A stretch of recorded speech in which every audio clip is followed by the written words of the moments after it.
Hello, we're back with maybe the finale of Super Paper Mario. I'm not sure. It probably, like, in terms of the actual story, I think we'll finish today. But I'm pretty keen on doing the Pit of 100 Trials and then the Samurai Kingdom in the post game. So we'll cross that bridge when we cross it. What do you want, Saba? No, sorry. My thing was wrong. Like, the game showed up behind me, but it was only a quarter of the way on the screen. Okay, I need to unmute this. Here we are. I'm excited to see how this ends. Saba, look! Yes, isn't that similar to the person who died? It was the one who was stuck in the mysterious Merlee, the one that we had to do the game show to identify. Ooh.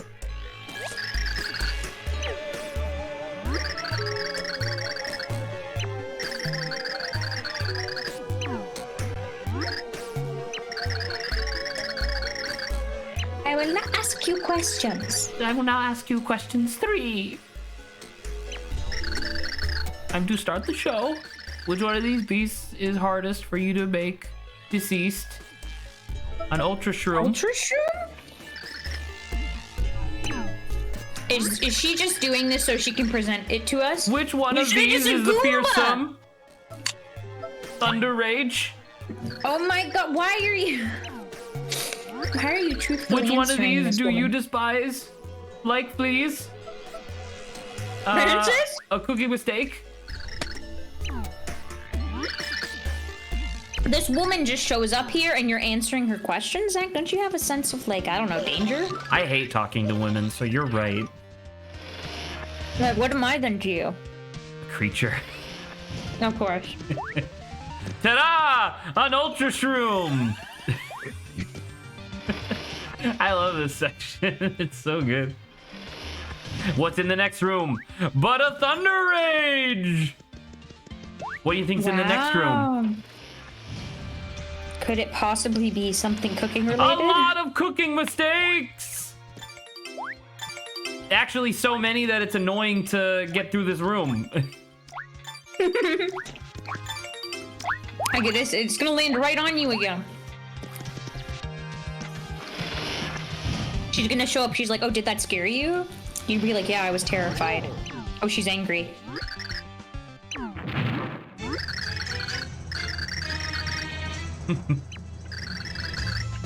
Unless you bad people were lying. Were you telling an untruth, Saba? I know I was telling the truth. I hated that Ultra Shroom that healed me to full. What happened? You're the one that's always having to get rescued by boys. That's embarrassing. That's really funny. Golly, you sure are a lot of talk when you have your little boyfriends to protect you. Is it just gonna be Peach fighting her? Girl fight, let's go! Well, the last one was just Bowser. Yes! Princess Peach. Princess Peach, you need to calm her down. Peach, throw down the gauntlet! She has gloves. Does that? Oh, they back away. She does, exactly! Me. Oh, I like Peach stepping back to give her the space. Oh yeah, you've never seen this. No, that's freaky. Is that her arms now? No. My god, Zach, it's paper! Yes, oh. That's actually, oh, she's like a spider? I didn't even realize that. That's horrifying! Correct. And she shits gems at you. I do remember that, though, from the last one. I'm not gonna lie, this is pretty horrifying. Just the visual in general is horrifying, you know? So much stuff is happening.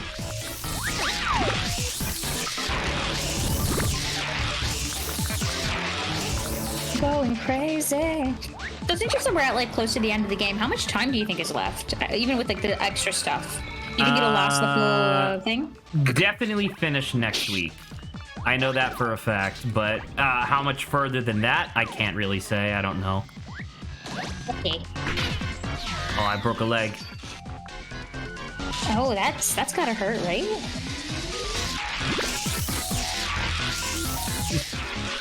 I'll just be invincible for a second if you don't mind.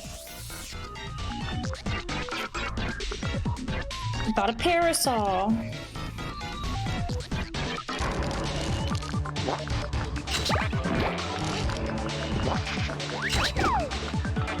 Alright, hit her again. And then Can you jump on her? Yes! I did it twice. I missed it. I missed hitting her leg twice. Ah, there you go. Oh. Oh my god! Dang, Peach! Wow, Come that was on. sick.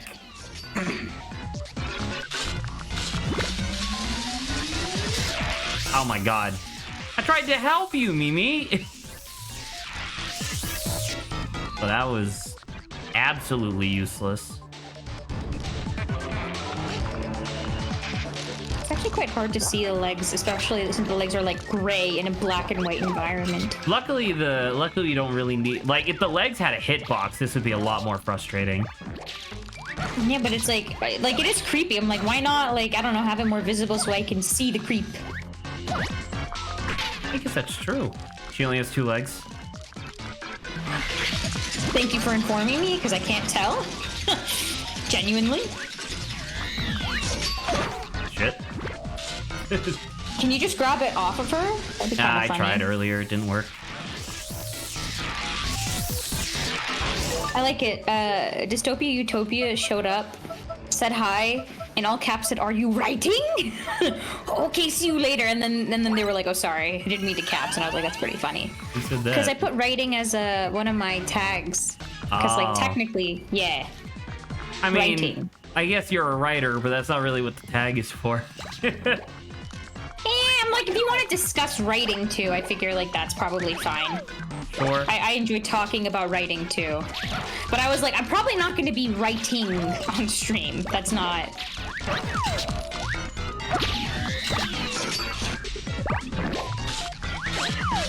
I was like, couldn't you jump into her there? Wow, that was impressive. You took out the other one. I did the harder thing by accident. I'm trying to hurt her. It's not working. Come on. Here's my... Go. Alright, 1 leg left. And by the way, no, there is no difficulty with her only having 1 leg.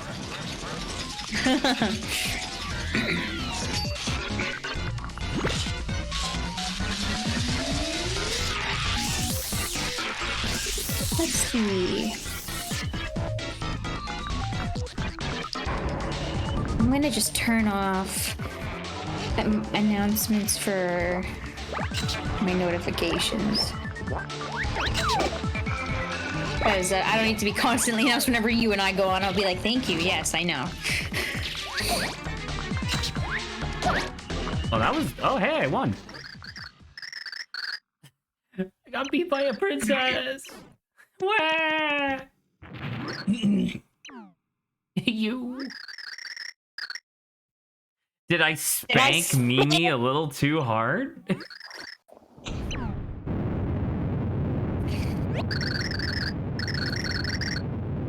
If we dawdle any longer, we'll be doomed.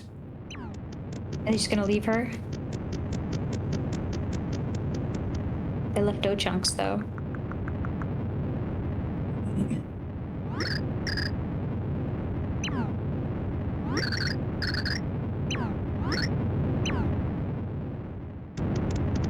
Did she even do anything?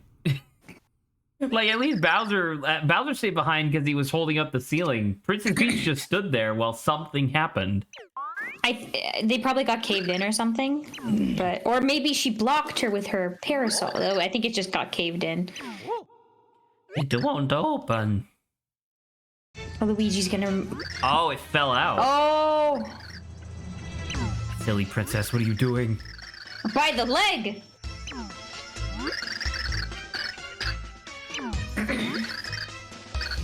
No, you gotta show her affection now. She's like, no, she's lashing out. Gotta be like, I will come back for you no matter what. Aw, how touching. Never mind. She's gonna fall. No, there's usually a bottom to the thing. Yeah, well, yeah, the fall distance hurt her. Yeah. It's not an endless pit, so they'll be Mr. fine. Bowser, now the princess. Am I going to have to fight Dementio? Says Luigi.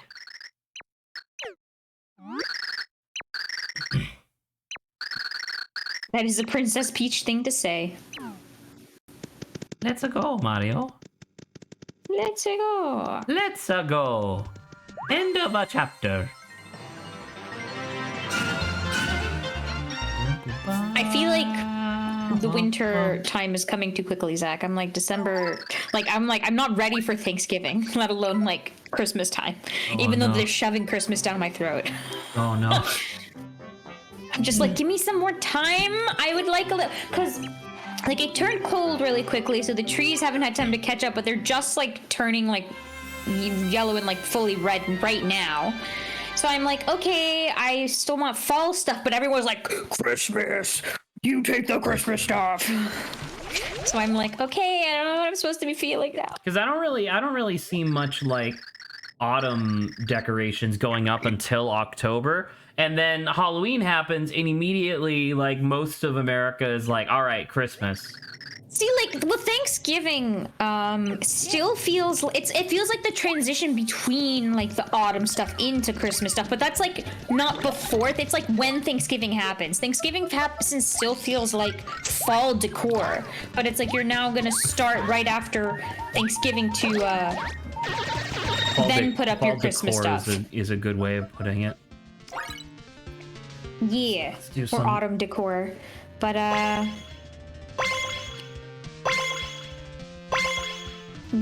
So far, like we go straight to Christmas, and I'm like, it feels like Thanksgiving doesn't get enough time. It's like 2 cents. Yeah.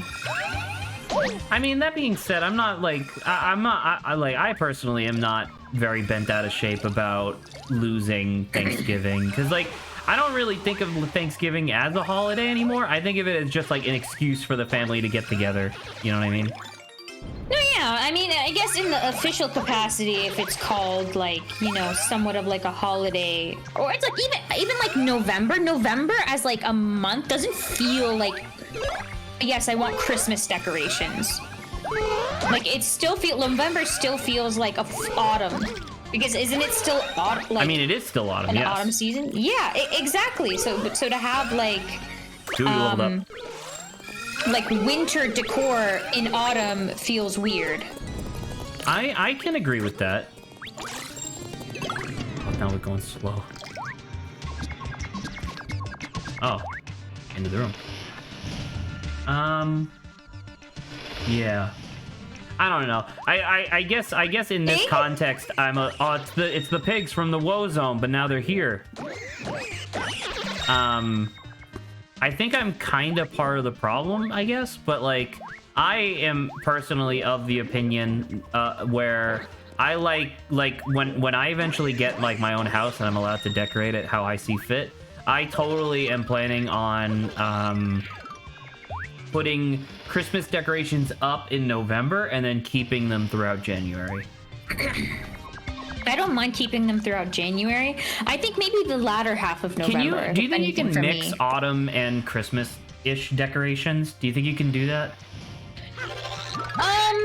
Do you think those aesthetics work together? The thing is, you have like the really strong green and red contrast with like maybe white, and then you have more orange, yellow, and brown. What the fuck is this thing? Like you could potentially do like red, but I don't know, the red that accompanies like winter decor, which is like the red berries, I don't think are that much of a fall decor. Yeah. But I think you could potentially. Maybe I'm just not like thinking about it. I'm listening to the you know, the types of descriptions that you're putting up, and I think and obviously you wouldn't know this, right, because you don't live in my house, but like you're describing a lot of decorations that like we don't have. You know what I mean? Because like you're describing okay, you're describing like the red of like the berries and whatnot, and it's like we don't have that up in the house. No, I know. I'm saying though, like normally when it comes to what people think about like autumn decor, normally it's like Oranges. like something leaves, orange pumpkins. Oh, hello, Dementio. Oh fuck. Oh shit, dude. Let's see what else. Like wooden things like crates or like more rustic kind of stuff. And then Christmas is like you shift, and then it's more like green, like isn't Christmas tree. What are the Christmas tree? What is type of tree are they? Evergreen? Pine. Evergreen is a type of tree. Pine. Yeah, pine. So like the pine smell, like the color of like pine, those red berries and like snow. So it's just like kind of almost like the stereotypical stuff that people associate with like or like thematically associate with the seasons, which I'm like, I don't know as much if they can overlap, and so I thought of going down the avenue of like, well, color wise it's red and orange are close, and like red can work for fall too, but it's just not the same type of red. Okay. I'm picking up what you're putting down in this context, and I tend to agree, because I don't know, because like I asked specifically because I just said like if I could I would put up Christmas decorations in November, but I do want more time with like autumn decorations, Yeah, a lot of autumn is like the fall, like a lot of good like falling leaves stuff, and like a lot of the beautiful oranges Pumpkins. And like yellows. Yeah, like I said, in pumpkins. Decorative pumpkins. Gourds in general. Gourds. Corn. They're absolutely like, gorgeous. You don't really see that much corn in winter stuff. Well, not at all. So yeah, Christmas is like bells and like sleighs and like reindeer. Sleighs and bells and ringing and like you're just doing the song. Yeah. I was just trying to think of like what I've been seeing in the store, like specifically. I'm like, okay, what's the difference between the winter and like the autumn stuff? Oh, it puts like a little 4-leaf clover while this effect is up. Did you notice that? Yeah. I didn't notice that before. Well, there's the flower. They have like flowers are bringing them down. So. Now look. Ah, there you go. I thought I saw something down here. Okay, so let me look at my settings.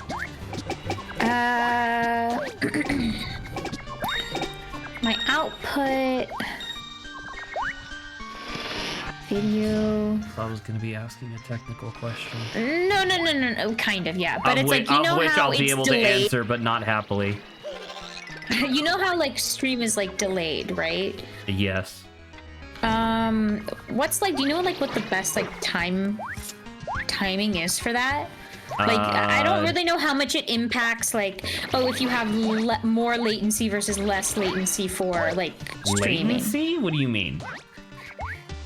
I guess I don't know the terminology. So on yeah. Twitch itself, you can set a stream delay, right? Which is the delay that Twitch will artificially put on your video for when like stuff happens. But like latency is like latency specifically is an entirely different thing. Okay, the delay then. Yeah, I think I don't know the correct terminology for that. The best delay is entirely dependent on what you want. Typically, if you have like a larger viewer base, you want the shortest delay possible, but you can't have 0 delay because that is literally impossible. Okay, because like this in advanced in OBS, it says you can enable stream delay, but it's like there is already a delay, right? You said that comes from OBS. Twitch you can itself. from OBS you can manipulate it as well. Okay. Yeah. So I think I'll maybe try to like do that because sometimes I think my thing is actually quite long because sometimes people respond and I'm just like, I don't remember what I said that you're responding to because I feel like it's a little bit long, the delay. And I feel like depending on maybe it you cannot fix that by doing anything with stream delay. I'm going to assume that your stream delay is already as low as it can be. That's just the nature of the beast, unfortunately. Okay, I was wondering whether or not it was something I could control or not. You should keep this in mind in the future when you're watching another streamer and you're like, and you know, they don't respond to chat. Like, no, yeah. It's just I was wondering if there was a way to like lower it, like if I had any control over it. But yeah, okay, that's good to know. Oh, that was fun. It was a trick. It was a trick door.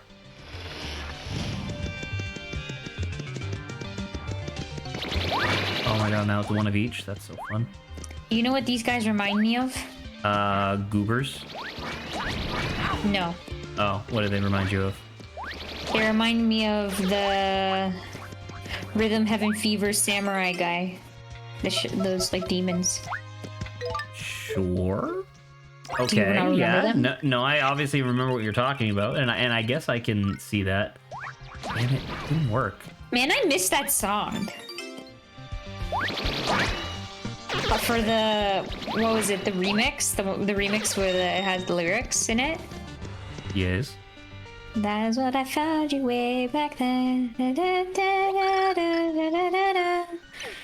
I missed that. We should go back to that soon. I think you can flip it.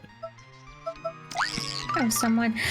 I'm so sad. Grant didn't answer Adrian's thing. He didn't. It's true. We are all saddeth. Oh. Well, I think there's writing on it.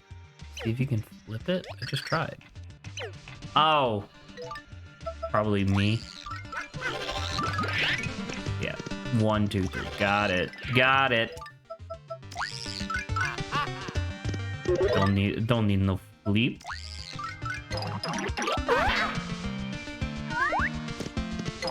How many brain cells do you think he's losing?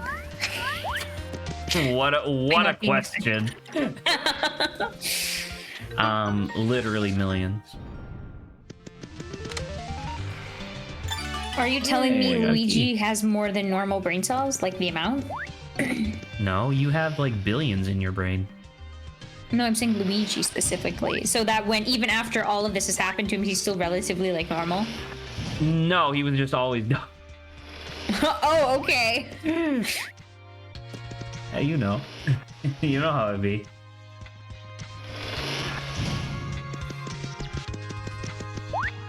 So Saba. Yes. You had wanted to talk about the starters.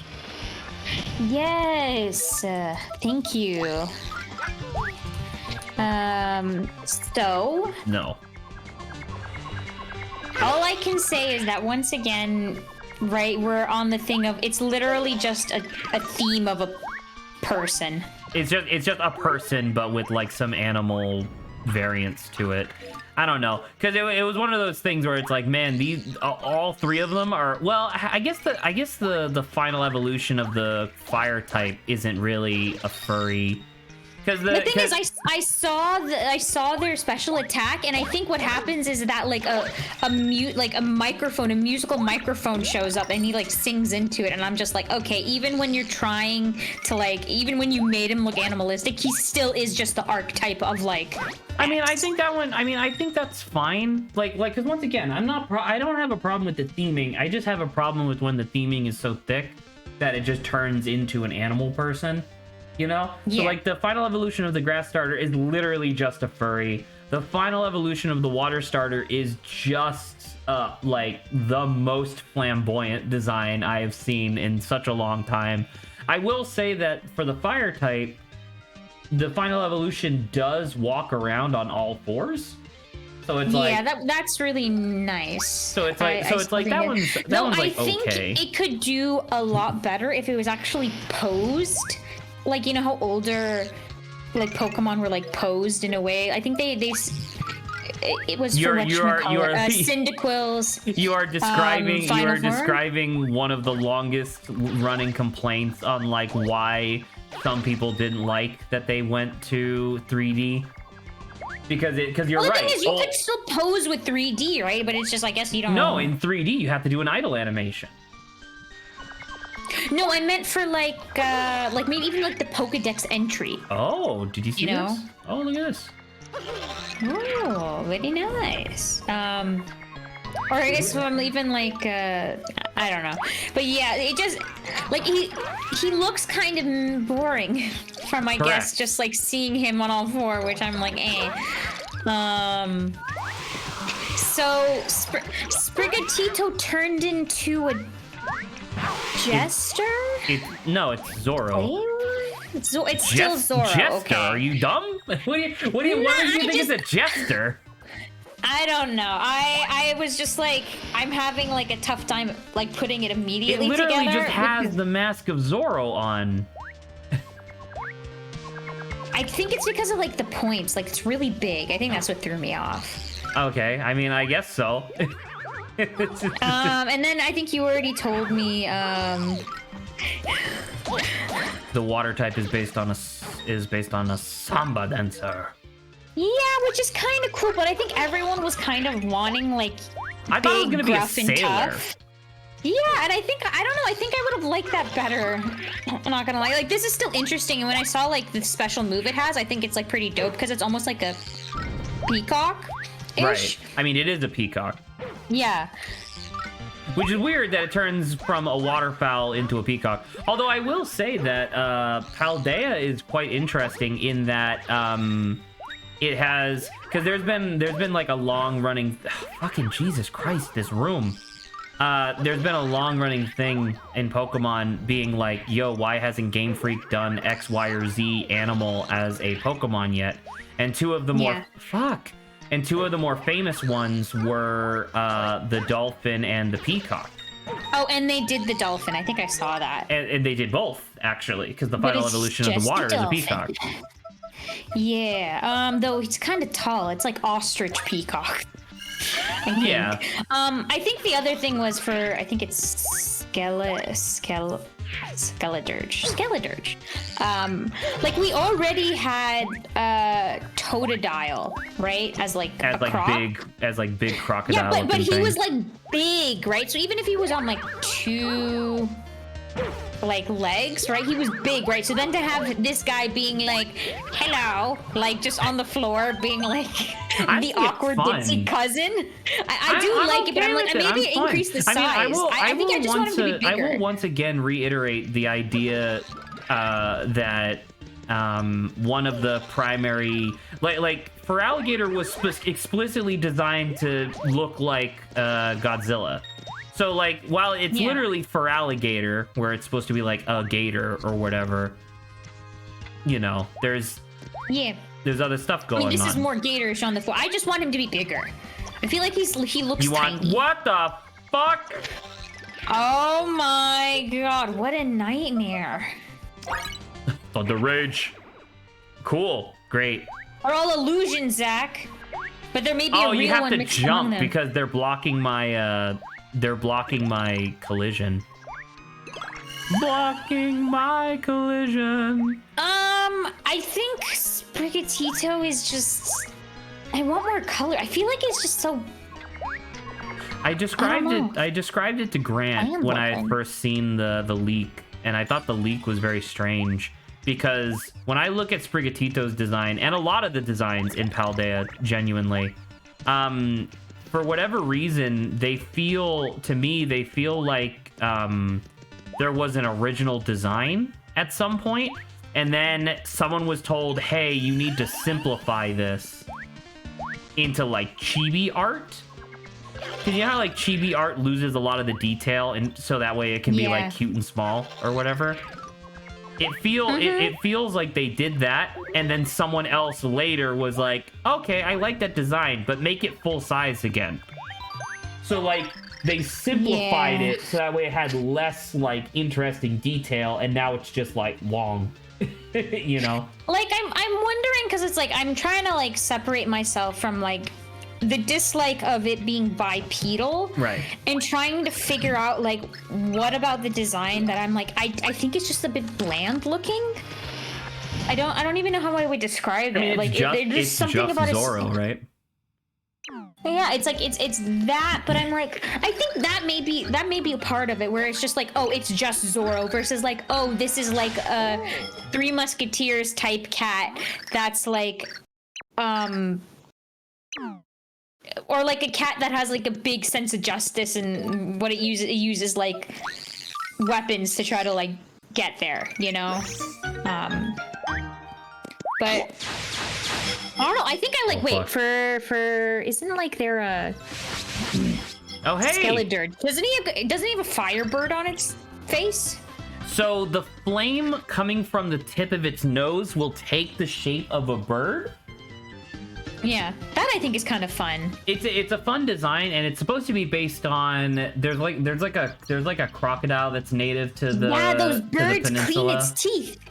Yes, well, I know. Well, yes, but it's a different thing where not only are the birds cleaning the crocodile's teeth, it also acts as bait for other smaller predators. So like that's supposed to be part of the reason why it does like because the bird on its nose is supposed to be kind of like a lure. Ah, interesting. Okay. By the way, we're back in Lineland. I'm trying to see. So before, right? Pokemon, when they evolved them, they were kind of based on like a creature, right? For the most part, sure. I mean, like mixed with another idea. Like not even necessarily like a giant like he's a turtle Zen with garden, like a bit of a Zen garden, yeah, or like I guess Piplup and Empoleon's just an emperor penguin, except you know add extra part to the emperor because it's Napoleon. Yeah. So I'm like, what could like let's say like do the thought experiment, like what do you think would have been interesting if we're trying to keep that idea going on? And I'm trying to figure because I'm actually having a hard time with this. Well, like, I think you're kind of because obviously we're not really putting in a whole lot of like mental effort into this, but I think you're encountering exactly the same thing that the Pokemon developers, Game Freak, ran into like 4 games ago, which is that it's really hard to keep coming up with like unique ideas. So it's a lot easier to base it on something else. You know what I mean? And that's why, like, the whole, like, all the Pokemon look like furries thing, like, beyond any of that stuff, it's hard to come up with the idea, because, like, I don't know, the one I was thinking of was, like, what the fuck is Sceptile? Right? Sceptile, the final evolution of the grass starter from Gen 3. Sceptile, like Trico, is based on like a gecko, but a specific species of tree. It's a specific series. Leaf-tailed gecko. Right, and it's one of those things. Oh, look, we're in the mansion again. It's nicely colored. I don't know. It's one of those things. I had a very brief discussion with someone. Maybe a dinosaur as well. Meganium. No. Hold on. No, but I'm saying like that exists. No, I know. I'm saying Sceptile seems to be based on theropods. Oh, okay. Yeah, but if you had to get specific, oh my god. I don't know if it's a CH. I'm gonna say Carcharodontosaurus. Names refer to its teeth, shark-like. Okay, that's kind of interesting. So I get it. So even though you go. I just wanted to finish real quick. Just I had a conversation earlier today with one of my friends in Massachusetts about, because obviously the news about Gen 9 has been all over the place. So it was one of those things where I just asked him real brief, like, what do you think about it? And he's like, yeah, the technical performance is shite. Yes, they sell like hotcakes, so it's never going to get fixed. He's just kind of like given up on the Pokemon franchise at this point, which is very sad, but reasonable. And then I asked him, like, what have you seen the Pokedex? How do you feel about the new designs? And he had a perspective that I thought was pretty salient, I guess. which was it's clearly not the same.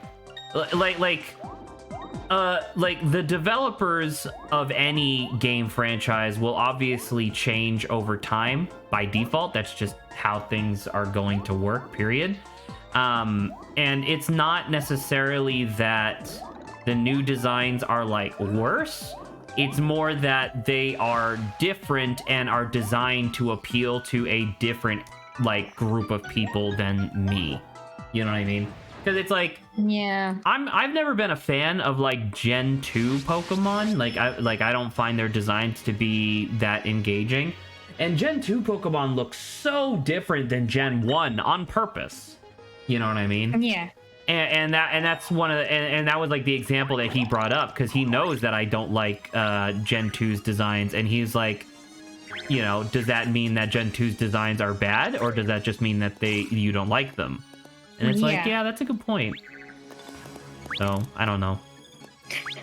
Not to like stifle the conversation, but it's just one of those things that I was thinking of, because it's like, yeah, it's kind of tough. Because I don't like the starters. I think that the starters, I very much enjoyed a lot of like the fan, like when the leaks were coming out about the starters, I much preferred the like fan creations as opposed to what we actually ended up getting, you know? Yeah. Yeah. But what I was saying, 'cause I wanted to like continue Yes, please. speaking about a little bit more, is that like, okay, Empoleon is still like technically based off of a person, right? But it was it's kind of like it could also just be like the archetype of what like a emperor is, you know? Yeah, I mean, sure, you could like fit that in there and it wouldn't be unreasonable.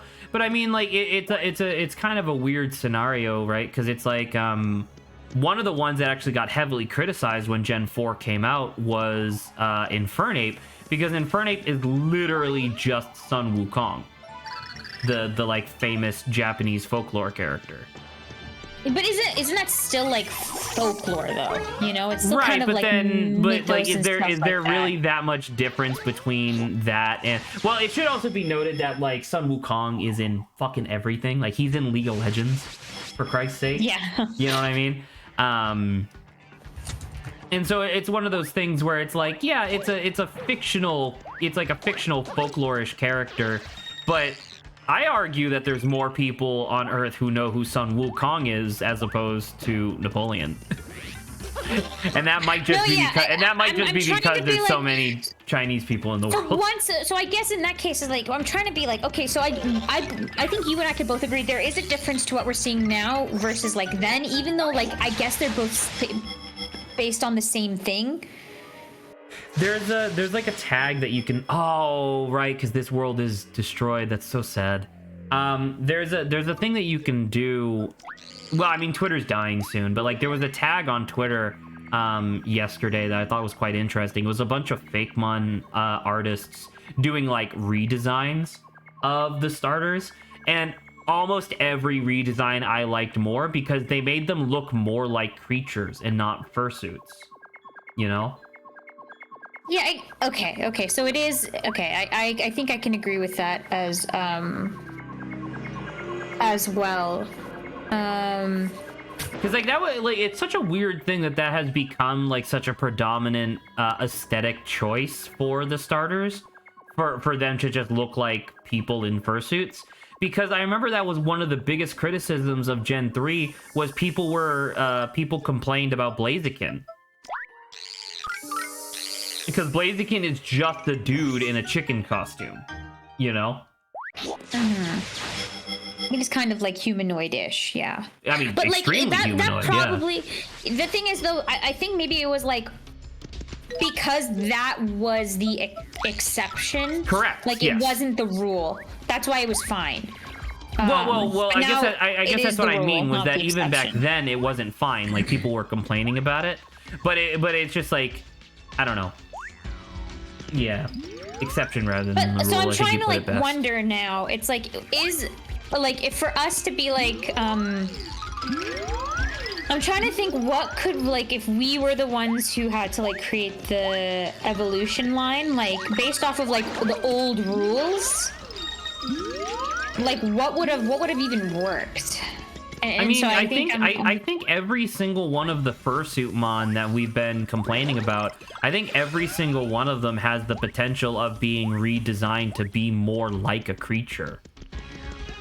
Like yeah, so that's why I was like, I figure it would be kind of fun to kind of just be like, oh, you want to think about it?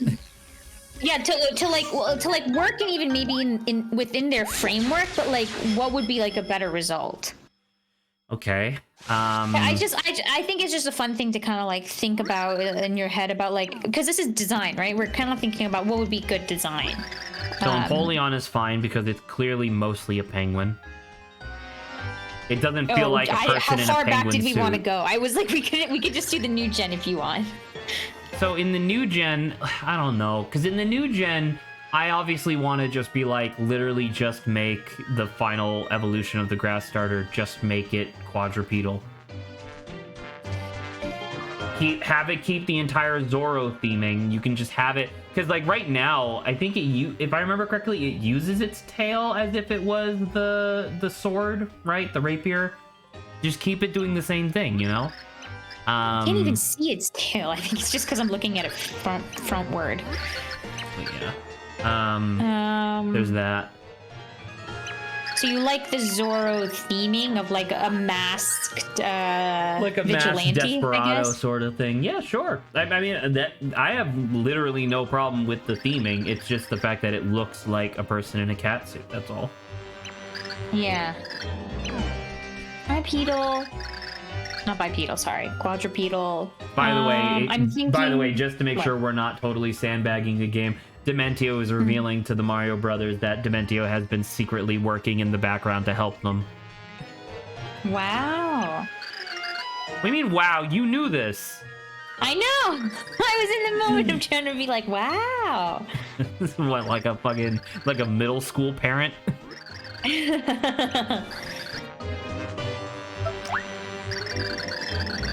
Why are we refusing? Because it's Dementio and he's clearly manipulating us? This mustache is on Luigi! Well, guess what? It's Luigi versus Dementio. Get hype. So did he want all the power for himself then, Dementio? More or less. Okay.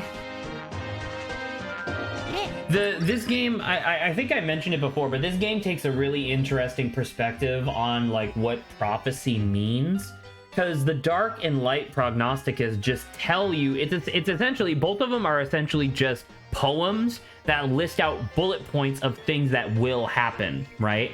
But the results and the things that lead to those things happening are unclear. So the Dark Prognosticus says that the person who destroys the world will be granted the power to remake the world in their own image, right? That's one of the reasons why Count Bleck is doing this, so that way he can create a world where him and Timpani can be married, right? Dementio hears this and he's like, well, I can be the one who destroys the world. There's nothing that says I can't, you know? Yeah. Dementio just lets us walk by. I just squeezed out a tear. Yes, Mario can run along. If he somehow manages to defeat Count Bleck on his own, all the better. And so I strike like an unseen dodgeball in an echoing gymnasium.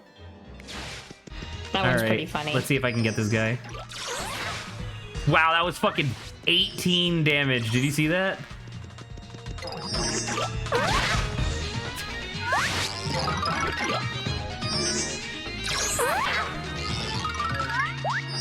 Jump on his head? Yeah.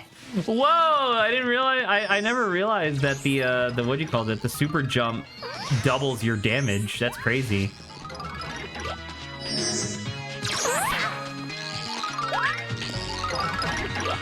Oh, I feel like that should have worked. It turns out we're the master of fate. Like, what the heck happened to us? Anyway, I think ultimately I'm just kind of like they're meh in my Smash mind. Brothers Ultimately. I do like that we've at least kept one on 4 legs. So I wish he was kind of bigger, or there was something like extra to him. And then I don't know. The other 2 are just meh for me. I don't know. There you go. No. I almost died, but I got him. What a unique sprite. Uncle, I say. Had enough, Dementio? I don't need my superstar bro to take you on. I don't need my superstar bro or his mustache. I see that now. Your power is formidable. Which is exactly why I can't let you fall into Count Bleck's velvet-lined gloves.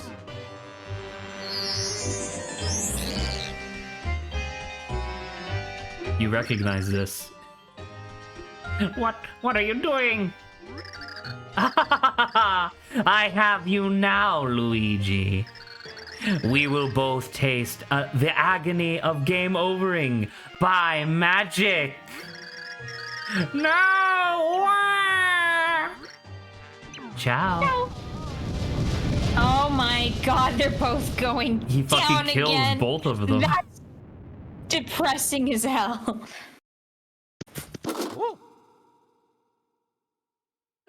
Oh, that's so sad. And now it's just Mario, just like the beginning of the game. Yeah. It's really funny because I remember that boss fight being way harder when I was younger because I didn't know that Luigi's super jump could deal damage.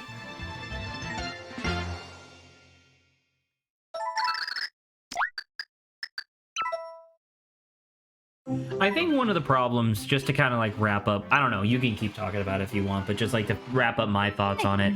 I feel like part of the problem with talking about me not really liking a lot of modern Pokemon designs suffers from my inability to be an artist. Like if I could visually draw what's in my mind, when I say like I wish it looked like X, Y, or Z, I think that would help a lot. But since I don't have that ability, it leads to impossible conversations where somebody will be like, well, why don't you like it? And I'm like, well, it looks like a person. And they're like, well, what else would it look like? And I'm like, I don't know. Well, okay, no, it could look more like an animal. That's one thing. Animal that or just like a creature in general. Because I'm thinking of like... I think, at least in that instance, well, I think I'm thinking it's of fine. Swampert. Like, just in case you don't remember what Swampert looks like, it's supposed to be based on like a mud skipper sort of thing, like a Japanese mud skipper, but it looks so different. You know what I mean? Like, it looks like a Pokemon. Yeah, and I mean, I don't know, I'm more, I guess, part artist than you are, but even I'm just like, I don't particularly like what I'm seeing either. It feels different, and I think, like you said, more like a person wearing a costume rather than like this is a creature who's evolved and stuff. It's more like oh, this is just the Zorro Pokemon and not like a vigilante cat Pokemon. Am I crazy, or is that jelly glowing? Jelly? This guy. This dude? Kind of. There's like a little bit of a yellow surrounding him. Excuse me, can you die? Sir? Sir? Can you, perish, please? Shall I sing you a song? Presumably one Parish called Hilton? Perish Song? Oh, Parish Song? Nice. Yeah. Good callback. Nice. That's a second level up. That's great. Alright. I was hoping that I thought he was like gold, like he would have like a special item or something. Or like a card. But yeah. I'm just a little bit sad. Well, maybe it's also because I'm not in like the midst of it as much right now because I don't actually have a Switch to like, you know, be like, oh, I could play the game. Offended. Because it's just like I see the potential of like where it's going and, you know, getting like more of an open world that's more detailed and like you can experience it. Like it's easier to role play in it because like, right, there's more details to it. I'm about to say, despite the absolute dog shit performance, like technical performance of Legends Arceus, I will repeat that is by far the best Pokemon game I have played in years. You know what I mean? Because it's like, it allows you to have that level of like personal expression in an RPG. Like Pokemon hasn't had that since like Gen 4, you know? But yeah, I don't know. It's... I think I said this yesterday too, but I just saw like more evidence of it today. Because I during the meeting today, I talked about how I watched that video that was talking about like the performance, like they were analyzing the performance of Violet and Scarlet. And I went back later to look at the comments of that video, and I think one of the problems with this, like, obviously, like, the main problem with the Pokemon Conundrum is the fact that the game sells 18 quadrillion copies despite being shit tier in terms of performance and quality, right? Like, sure, it's still fun, but it's still, like, terrible quality. I think it also... Did you sneeze? I did. Oh, okay. Sorry. I think another thing that these conversations on like a larger scale suffer from is a general lack of like understanding and like knowledge from like the fan base. Because there were so many people in the comments who, you know, they just watched a video that talked about like the performance of like literally a video that goes step by step in explaining why does Gen 9 have such like a shit frame rate, right? It specifically, that's what the video is about. But yet there are people in the comments talking about how it's like, well, I think that the like I think that the character frame rates are bad because they didn't actually care. And it's like, well, that's just like, that's just wrong. Like, clearly Game Freak really did care. They just don't have the expertise or time, you know? And it's one of those things where, like, that's the sort of thing that Pokemon apologists will point towards and be like, oh, are you one of these people? It's like, no. Yeah. I was around when Game Freak made good games. I wish that they would get back to that one day. It's like I don't know what you think, but it's like we're not happy to be complaining about this. It's like absolutely we're not happy. Despite the fact that I do it literally 24/7, I'm not happy. No, yeah, I'm not happy to be complaining about this because I really like Pokemon, and it's like And what a fool you are for liking it. Thank you. And it's like we've seen how good Pokemon can be. So to see like the immense expectation and then like Game Freak being like confined in a box with like a room with the ceiling slowly descending towards them, and like the onlookers are like cheering it on, or like paying for it. are paying for, or like they're paying for, like, what is it, the person that like talks, like not the narrator at like sports games, you know what they're called? Announcer? Yeah, the announcer, yeah. Like, and the announcer's like, oh, don't worry, the ceiling's not gonna crush them. It's just like, it's entertainment, right? And like, it's for the kids. Fans are cheering on the announcer. Don't you understand that this is for kids? Why do you care so much, Saba? It's a game for kids. Okay, let me finish this analogy. But it's like, whatchamacallit, it's the, and then the fans get angry at the person in the room, because the person in the room is like exhausted and like scared of like being crushed by the ceiling. And they're like, oh, we don't have enough people to like get out of this. We don't have enough people to not get crushed by the ceiling. Yeah, and the fans are like, why are you not like entertaining us? I mean, I'm sorry to bring this to like an anti-corporate diatribe sort of thing again, but I feel like this is just I feel like that's just an observation about like a larger problem with just the idea of like a corporation in general.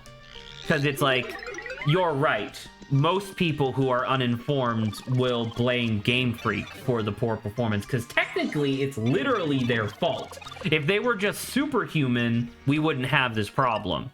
But why, like, but then it's like, why do you get to blame the developers when their corporate overlords are the ones that are preventing them from like actually making something that is worth a damn, you know?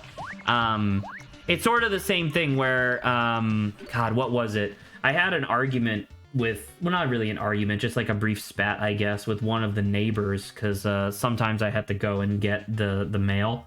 And I had a brief spat with one of the neighbors where they were talking about, God, I don't remember exactly what it was, but it was something along the lines of like they want to start oil refinery around here to like make more jobs. And one of the big things with oil refineries is that unless you're super fucking careful, it leaks into the groundwater, right?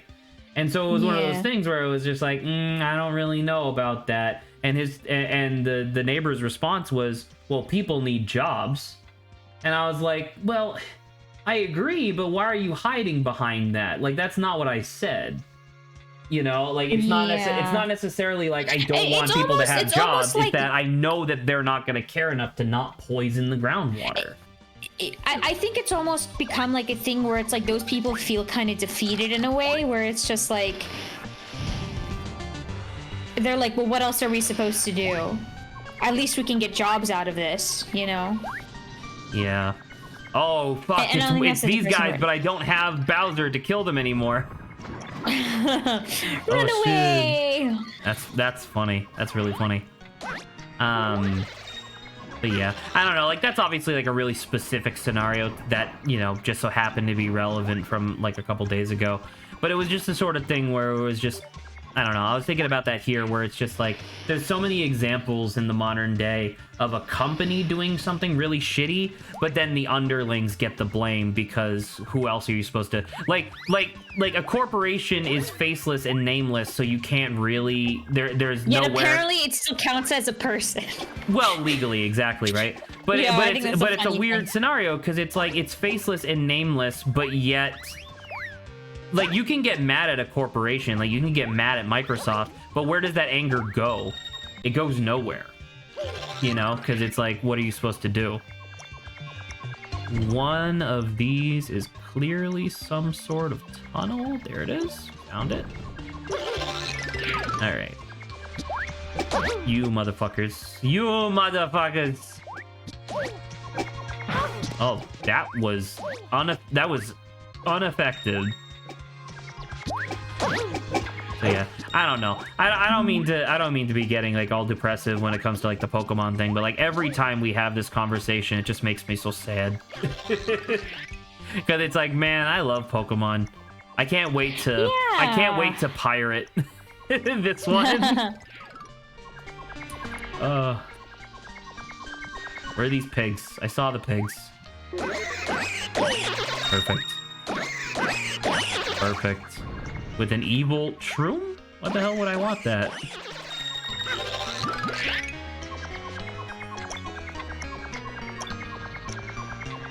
And I don't know. It's a really weird thing, right? Because it's like, I want people to enjoy the things that they want to enjoy.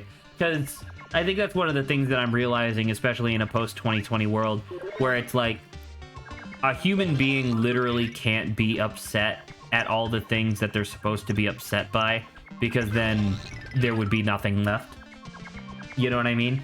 So it's like, yes, I want Jesse to enjoy his time and his experience with Pokemon Gen 9. I sincerely hope that he gets so much entertainment out of it. But at the same time, he is literally part of the problem. Just like Grant is, just like everybody else is, and it's like, you are literally part of the reason why Pokemon is not getting better. But at the same time, like, what are you supposed to do? You know? Yeah, it is. Oh, these things had 10 health. So earlier when I was hitting them for 9 and then they were hitting me for 4, they were alive with 1 health. Damn it. I don't know, like, overall, and I don't know, maybe, you know, growing up too, you get, like, more cynical or something, but it's just, like, it feels like in a lot of fields, the quality and heart that used to exist is like a scarcity now.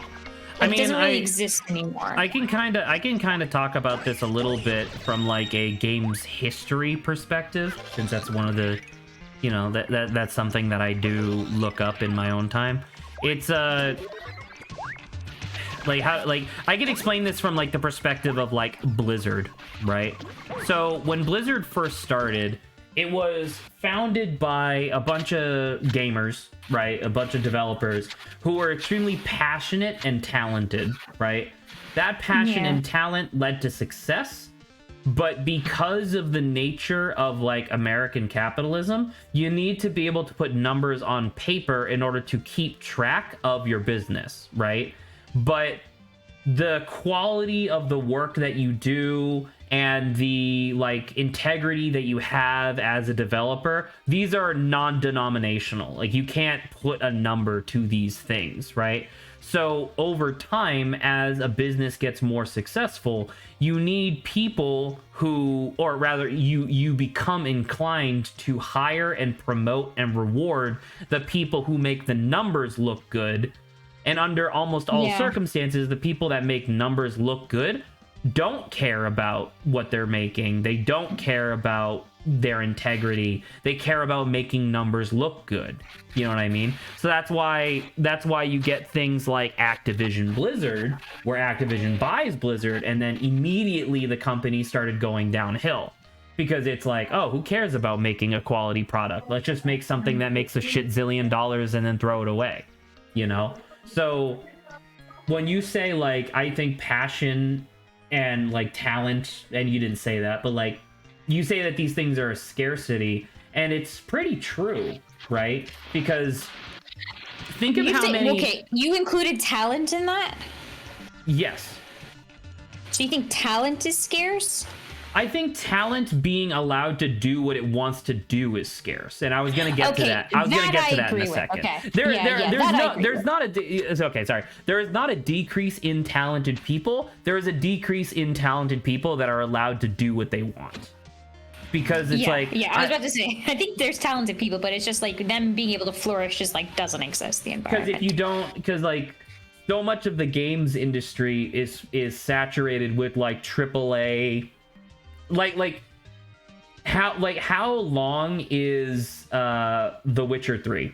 The Witcher 3 is a great game, but that game is fucking like 150 hours long, and it's one of those things where it's like you should be allowed to make whatever you want as a developer, but when the game is 150 hours long, and I think it costs like a grand total of $90 to get the base game and both DLC packs, that is a lot of like space in the video game market that is taken away from other people.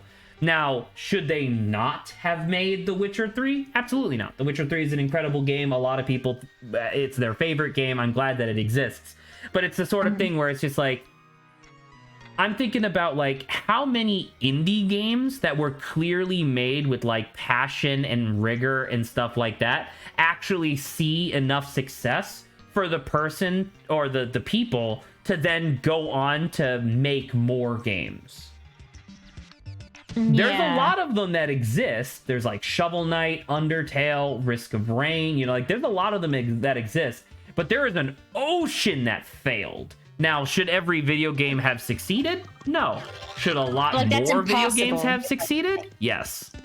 Yeah, okay. It would have been like absolutely impossible. Like 100% I agree. It would have been impossible for, you know, all indie games to succeed. But it's just the sort of thing where it's just like if Activision was a less if Activision was a less enormous like carnivorous creature, there would be more space in the market because we wouldn't have Call of Duty 13. You know what I mean? Yeah. And Adrian's here. Hello. Hello. I was busy doing other shit. It was definitely not data mining for Zach's IP address.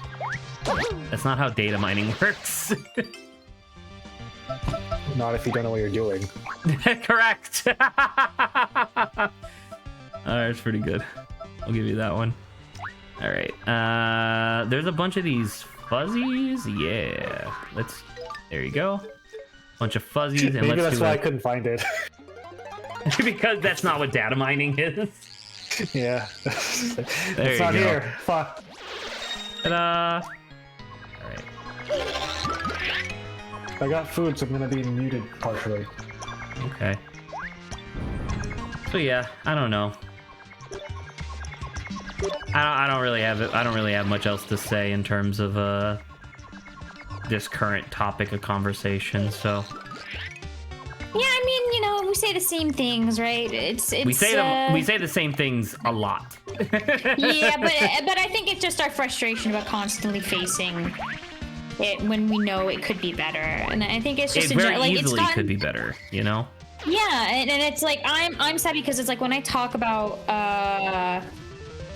Genshin like quality. No, sorry. When I talk about quality, it's like I don't even just only mean games. Like it transfers to like books and movies and You know the sometimes one. even, You know the like, one that irks products. me the most, like on a personal level, because I have a lot of like boomers in my family who don't realize that things literally used to be better and that things are worse now. The example that I always bring up is my aunt has a bureau that she bought when she was 17, 18, and it's still totally functional, perfectly fine to this day, absolutely totally fine.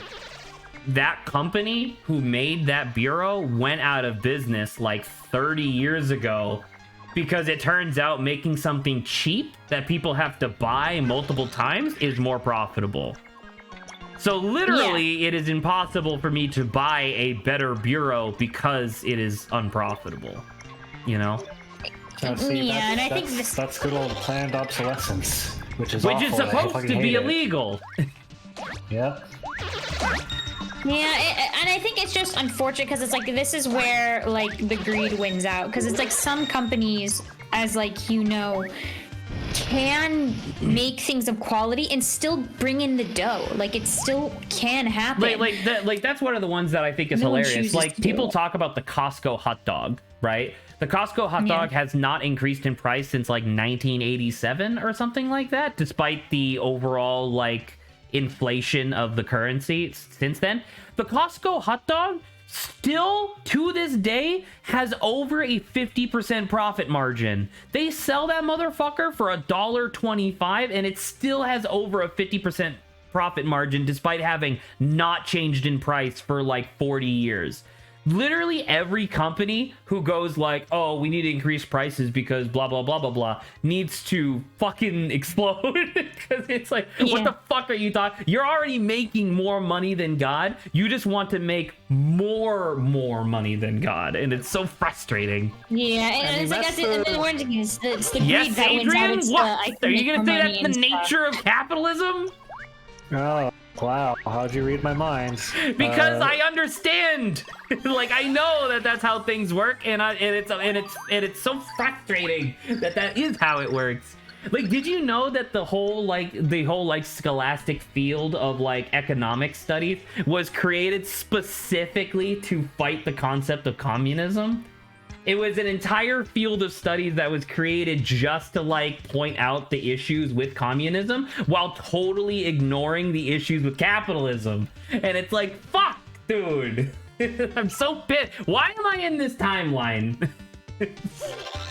I could have been in any other timeline, but no, I had to pick this one. Damn it.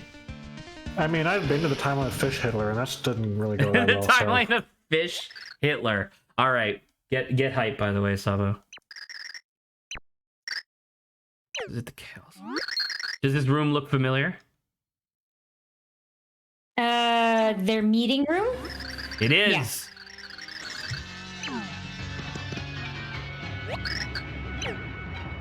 Count Black.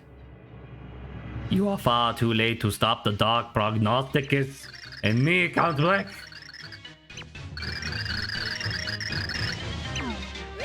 What a good song, by the way. It's literally just like the normal, like, evil theme, but like a little faster.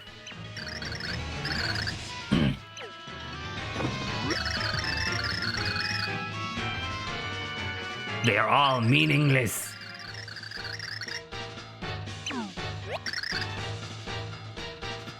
Was our meeting meaningless as well? Answer me, Blumiere.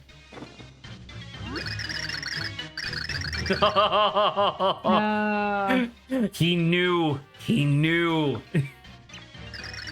Wow. Now, one of the things that I would like to point out that I think is really fun, you remember at the very beginning of the game when we watched that like intro movie and it was the wedding? Do you remember what Count Bleck said the Dark Prognosticus said would like bring about the Chaos Heart? It was like it was like the union of a horrible monster and a woman of pure heart or something like that. Uh-huh. It also refers to Lumiere and Timpani. Wow. So he was the monster and she was the one just for him to do it again later.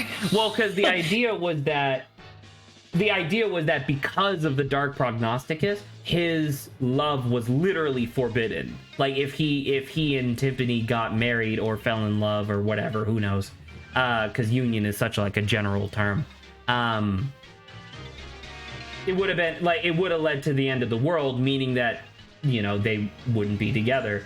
And then so because that was like the whole thing was that Blumiere was like, fuck it, I'll just not do the prophecy, I'd rather be with you. And then that's when Blumiere's father was like, all right, we're gonna send her to a parallel dimension as a butterfly. Love.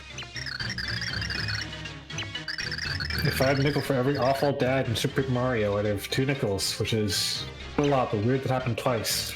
Who's the other one? The Heaven guy, the over there guy. Oh, absolutely. Correct.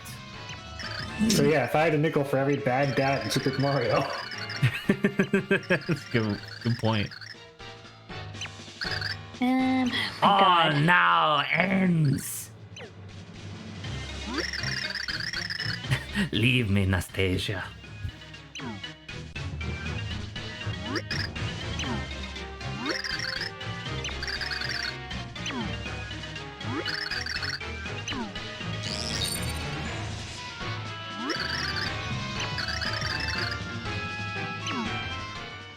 All right, we're fighting we are now fighting Count Bleck. I am taking half damage, and then I'm also gonna deal double damage because I am not putting up with this fuck.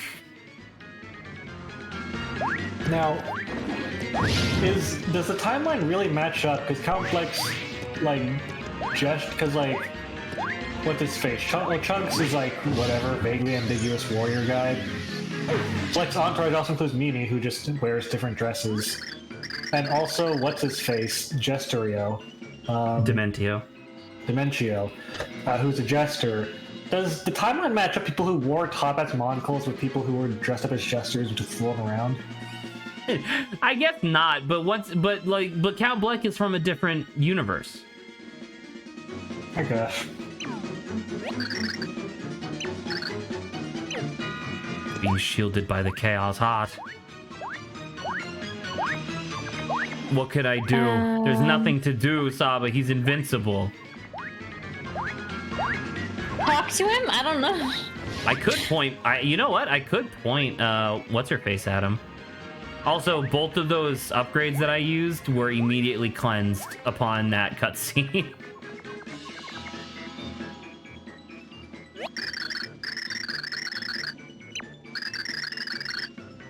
And that I loved.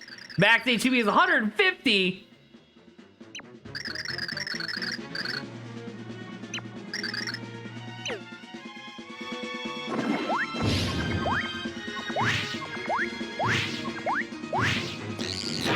Okay, cool. Look, he only had 3 HP. Hit him 3 times and he already died.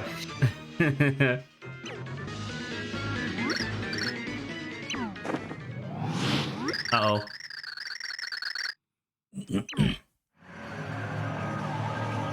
I mean, if you kill Mario, you can just come back from Game Over Land. He's proven that he We can. don't have one-ups in this universe. Yeah. Although you are right. He did die before and then came back. Like, literally died. Who's that? It's Bowser! He's alive!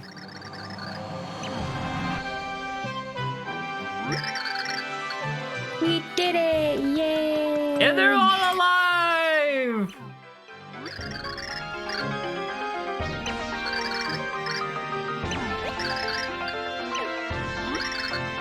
Fell through the floor before I got flattened by the ceiling.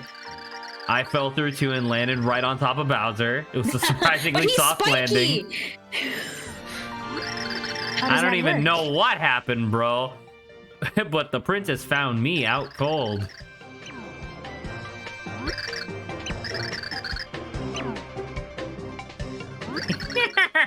Look at his stupid evil face. Uh-oh. Oh, we're all glowy. You're all gonna get hearts. Heck yeah! Yeah!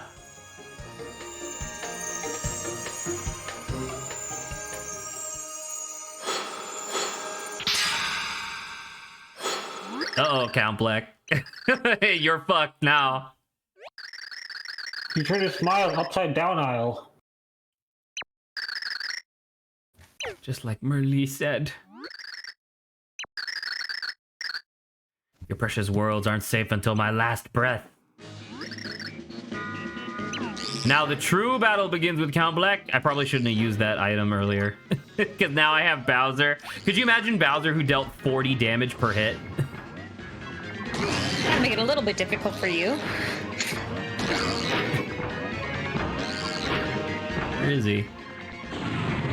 What the hell? Oh, you fool! You absolute goon! You ran straight into a trap car. Do you know who I am? I'm Bowser. Oh, where are you? Bowser. There you are. It's gonna bop you a little bit. Genuinely, this would be a lot harder if you made it speed up. You had so much time to dodge that too, by the way.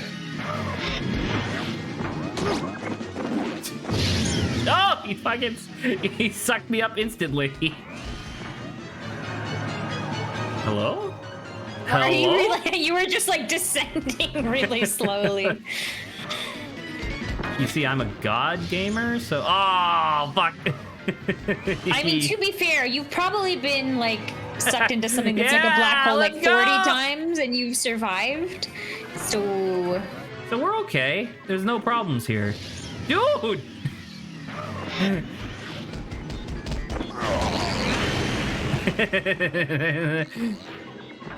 What are you gonna do now? Shoot a projectile at me? Oh. You know, I just had a thought. Why is it that whenever you're in a video game and you deal numerical damage to your enemy, why is it that the player always has way less health and deals way more damage, and the boss has way more health and deals way less damage? Well, because could you imagine if he dealt the same amount of damage that I did? You know what I mean? Like, it would just be...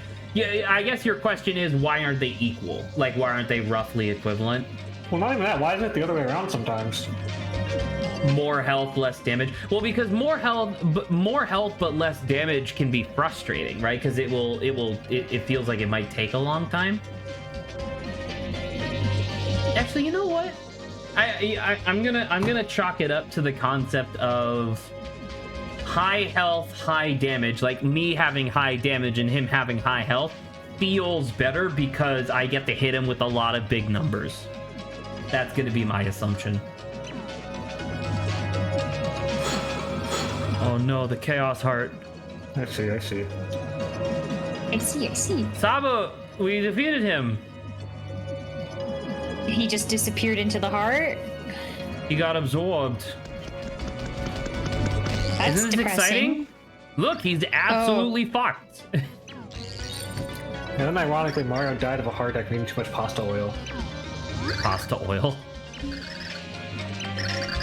Dispatch me and the Chaos Heart will disappear. The prophecy will be undone.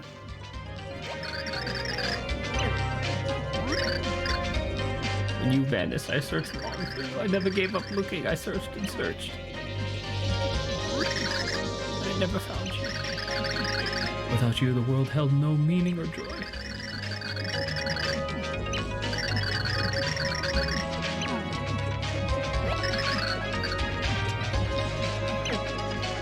And no one can keep us apart except for Nastasia.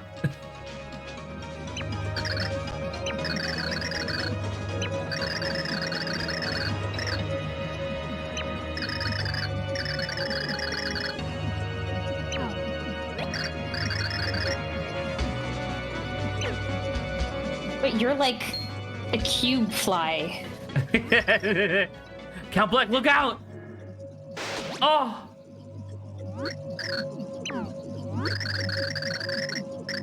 Silly assistant absorbing my attack to protect him. What an adorably hopeless gesture. Hello, everyone. It is I, Dementio. The true villain of the game. What do you mean?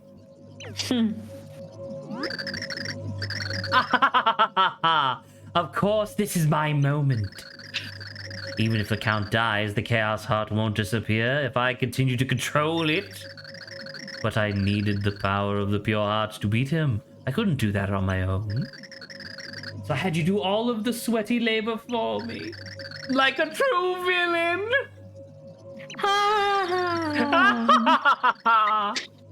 Ever since he made the mistake of, this room makes me 100 times more powerful, and then Bow's like, yeah, it makes me 100 times more powerful too. I cannot take this guy seriously anymore. I didn't remember he did that fucking absolute but mistake. It's so funny.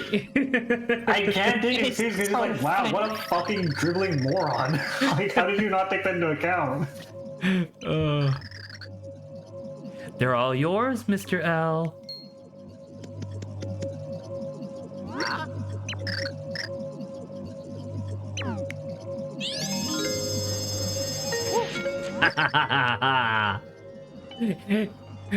that one world, the Kragnon world, just so happened to be relevant to the greater scheme of the game.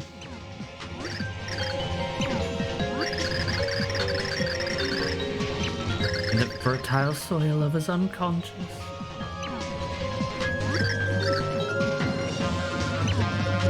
Run along now and get ready for your big entrance. You made him a fucking Pikmin. Now, ladies and gentlemen, get ready for the greatest magic show you'll ever see. I can take my thumb off my finger. Oh, is he dead? Get ready. Yikes. Get ready for this, Sava. It's fucking cool.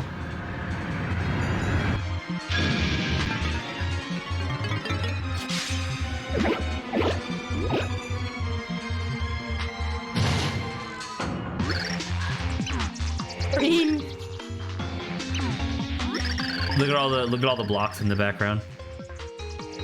The Dark Prognosticus says he's the ideal host for the power of the Chaos Heart. And now I'm going to add my own power to this spicy little concoction. Look, Mario and Peach are looking at Luigi, but Bowser's still looking at Black. That's true. That's interesting. Why is he looking down there? Keeping an eye on him.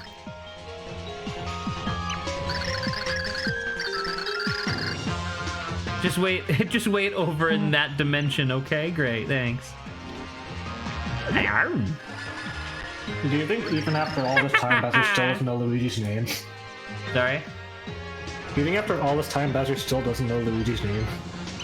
I wouldn't be surprised. Bowser looks up and is like, oh, who the hell's that?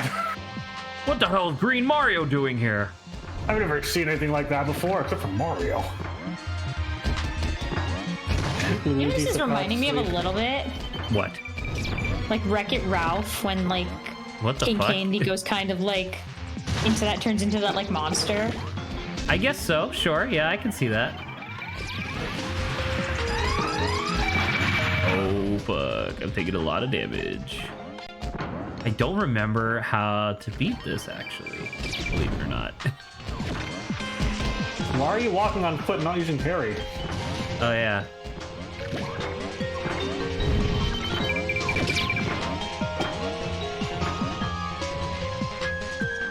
Thank you for allowing me to go through you.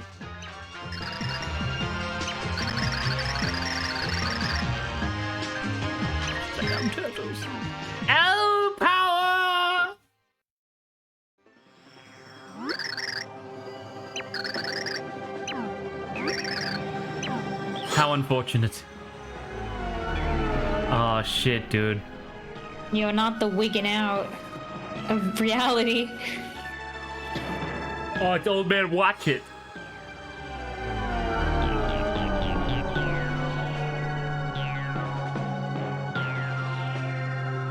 It's Flint Cragwell or whatever.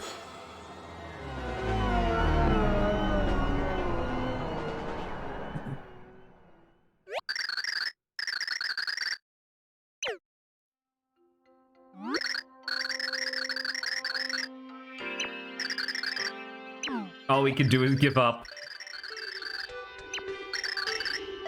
Was that all just a lie?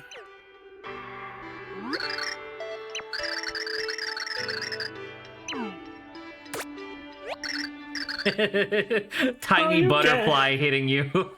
You can't play his music, that's not fair!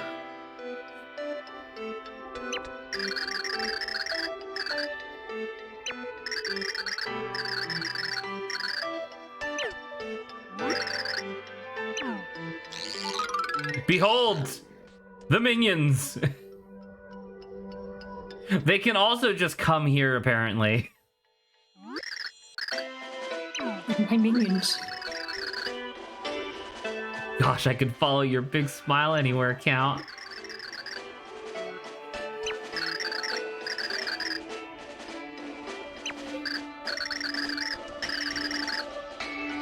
Or something along those lines.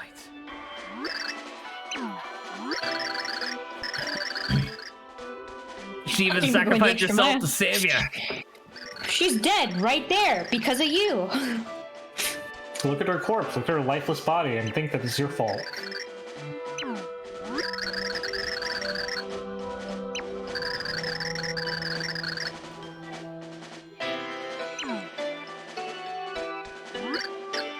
My loyal minions.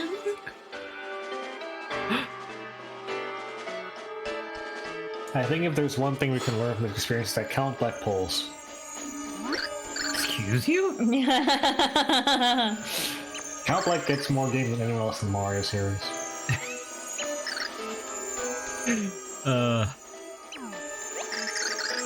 Isn't it obvious?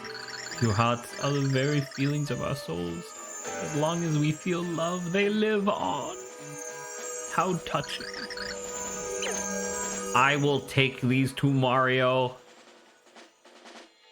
Did she absorb all of them in her, like... She's now the most powerful being body? in the universe.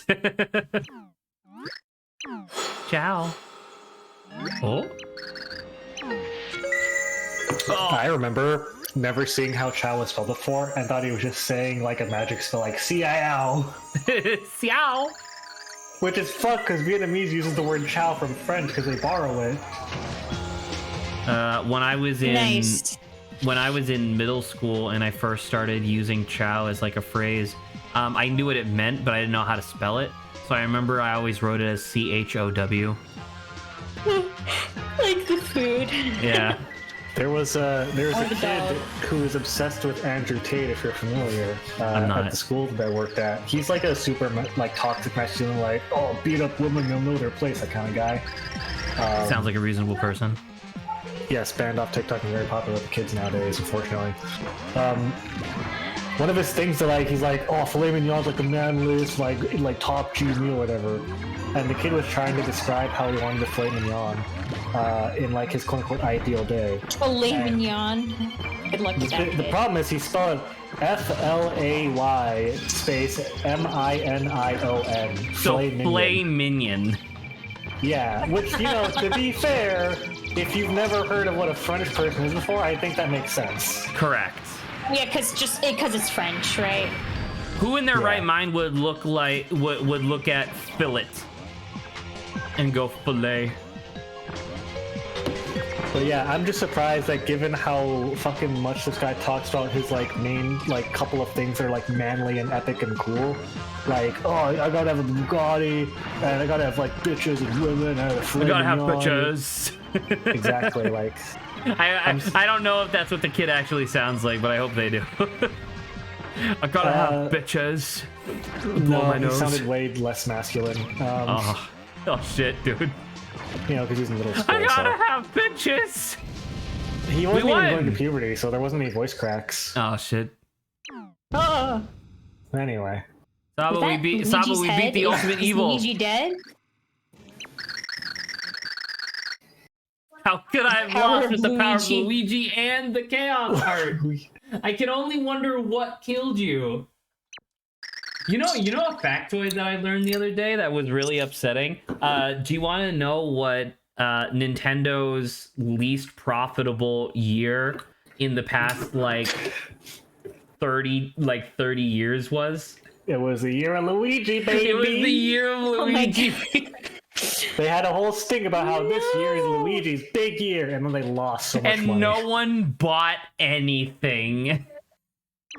Wow, that's To be fair, People it love was Luigi though too. To be fair, it was also right after, like, the year of Luigi was very weird because what they ended up doing was they ended up re-releasing a lot of games that already existed, but now Luigi was the main character instead of Mario.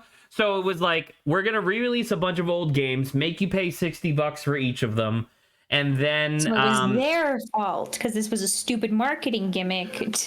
Well, because it was also during the Wii U era, which the Wii U sold like absolute dog shit.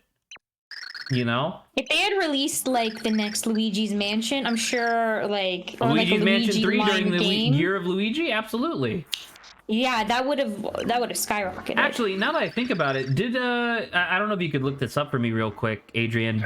Did Curse of the Moon or whatever, the Dark Luigi's Mansion 2, Dark of the Moon, did that come out during the year of Luigi?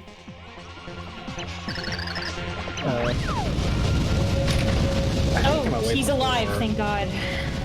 No, it was. You're right. It was Year of Luigi. Year of Luigi was 2013, and Dark Moon was also 2013. So actually, what Saba just said, where it's like, imagine if they had, but also Dark of the Moon was the worst of the Luigi's Mansion series. Yeah. So they kind of screwed up. It turns out you need to actually make things that people want to play. You can't just have a gimmick, unless it's Mario or Pokemon. Now here's what I will say. As much as I like Luigi, I do think that the people who like Luigi, people who like Mario, is actually a vocal minority and not actually a majority. Who's the most popular character in the Mario franchise, you think? Mario, for sure. Well, I She has mean, Norman yeah, appeal. okay, so besides Mario, Okay, besides Mario, I would argue Bowser. I was gonna say either Bowser or Peach. I don't know, is Peach really that popular? Is Peach a character? I mean, she appeals to people who are as simple as her. It's really offensive, but understandable. Ouch. I mean, hey, Mario appeals to people that are as simple as him. Look. Yeah, but he's a hero. It's the same principle.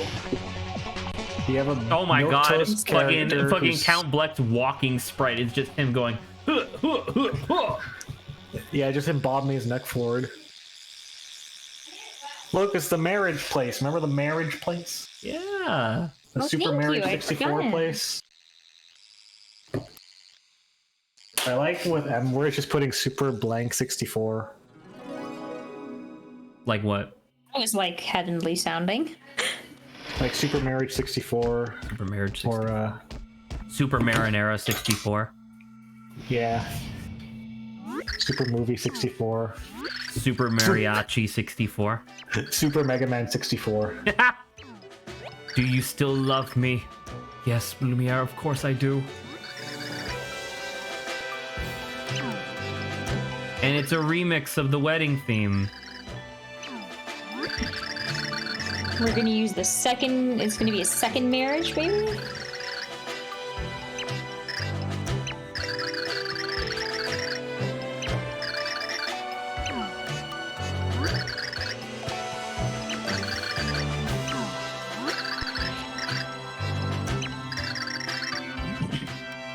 I do not have long to What? live Why? anyway. I do wonder why they fixed up his sprite and are not still using his damage sprite. Because he wants to look good for his wedding. Yeah, but I don't know.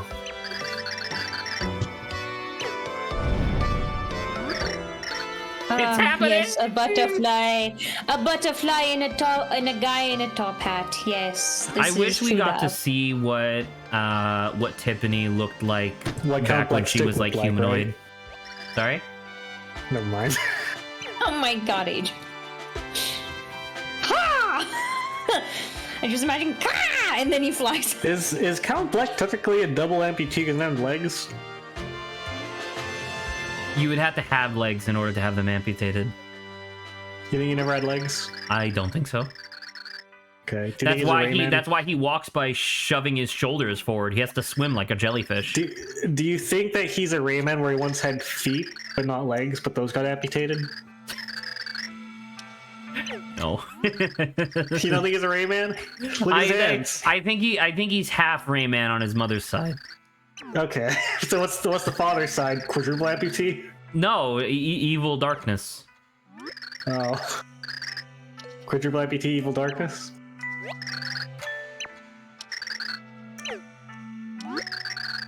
I don't know, man. I find this This to is be touching. I find this to be extremely touching. Where it's just like, it turns out that this entire like adventure game that you've been going on in the background was a tragic love story, and that's, I don't know, that's really nice. Yeah. Okay, you're happy about the tragic love story? I'm happy about it because Sticker Star and fucking Color Splash and Origami King, spoilers, all have like really milk toast stories. Like they don't really touch upon anything that's particularly interesting. You know, I will say the principle of Mario and Co. entering a completely foreign world with different art style. With and- someone else's story, and then just like being the driving force that makes it go forward. Wow, you're super right. Well, I was gonna say, you know, what other game does that frequently on a regular basis, multiple times per game, is starts the Kingdom Hearts. Well, that's So not really- fair. They go into other movies like entirely So really, I mean, Super Mario is the Kingdom Hearts of Paper Mario. of the Mario franchise. I mean, the art style is completely different. You have to admit that from like the rest of Paper Mario series. I think I said that before, but I'm still a little offended that Paper Mario never made it into Smash Brothers as like a character. Like, why do we get two different forms of Link? Actually, you know what? I guess we do have two We different did forms get of... Dr. Mario. Yeah, you got Dr. Mario. Yeah. But, like, come The- on. Dr. Mario instead of yeah, Paper you know, the Mario? wildly less successful Don't we have version. 3 forms of Link? Toon... Toon, Young, and Normal. Normal. You're right, There's we have forms. 3. So why don't we have 3 forms of Mario? Because we have Luigi, and that's basically another Oh, they're Mario. back! They're not all dead! Congratulations! The Samurai Kingdom is back! The Kingdom of Aggressive Canadians. Eh? I like how the caveman world is all abstract art. Timpani, do you remember the promise we made to each other that day? Yes, I remember. If there was a place where we could be happy together, we would find it. So you mean in death? Is that what? Saba, this is? Saba, I'm really... You're actually gonna make me cry, because... Yes! This is just sad. Oh, God. It's not even really that sad, but I don't know, man. I obviously have, like... I'm, like, fucked up about death and stuff, and it's so... I don't know, it's so touching. To No, be like just the imagine- one place Sad. we could be together is in death, and it's like, oh, it's so fucked. Just imagine that they die and then they're in the afterlife and like, oh god, why is there infinite spikes and fire? It's torture. I would imagine that Count Bleck would go to the underwear and Timpani will go to the over there. So they won't even be together. Correct.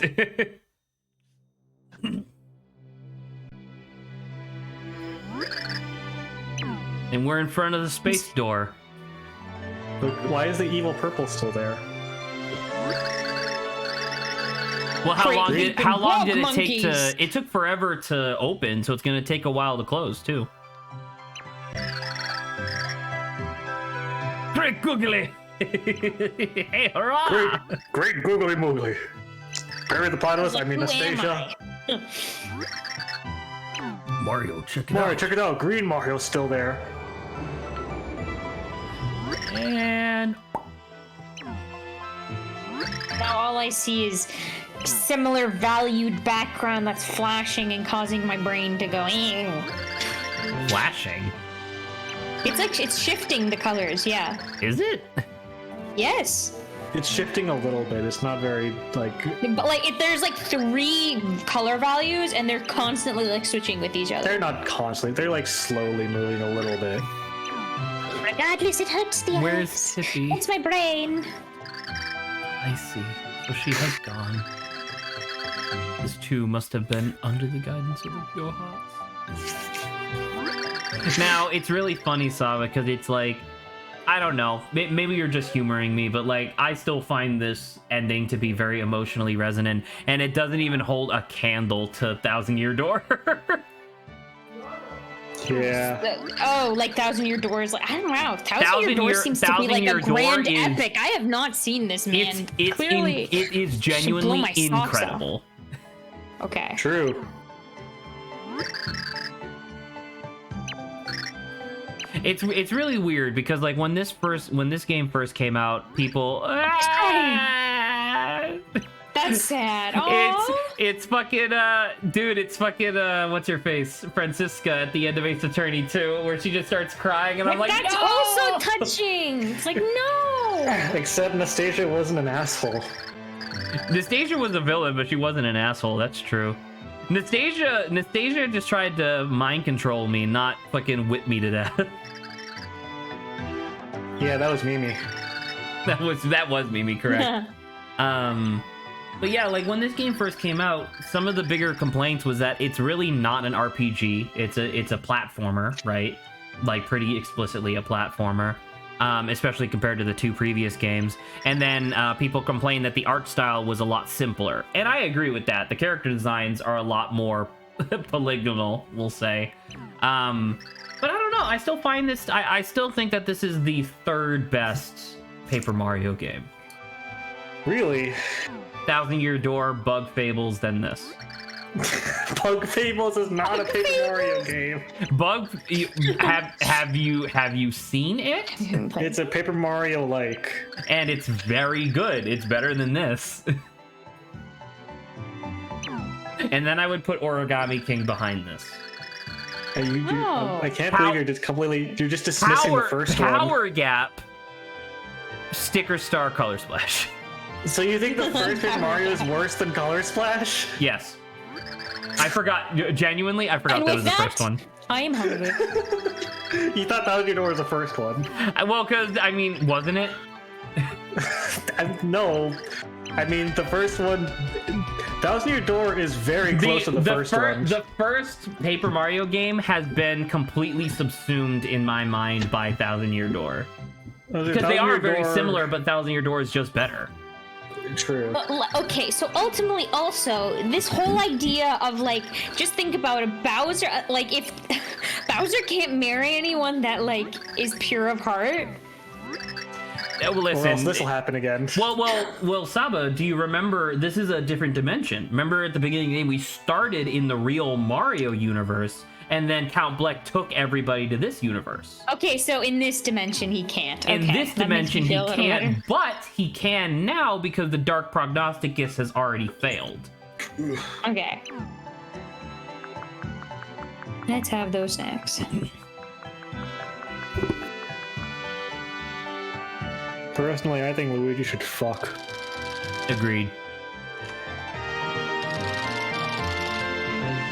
I'm glad we're in agreement over something so important to my life.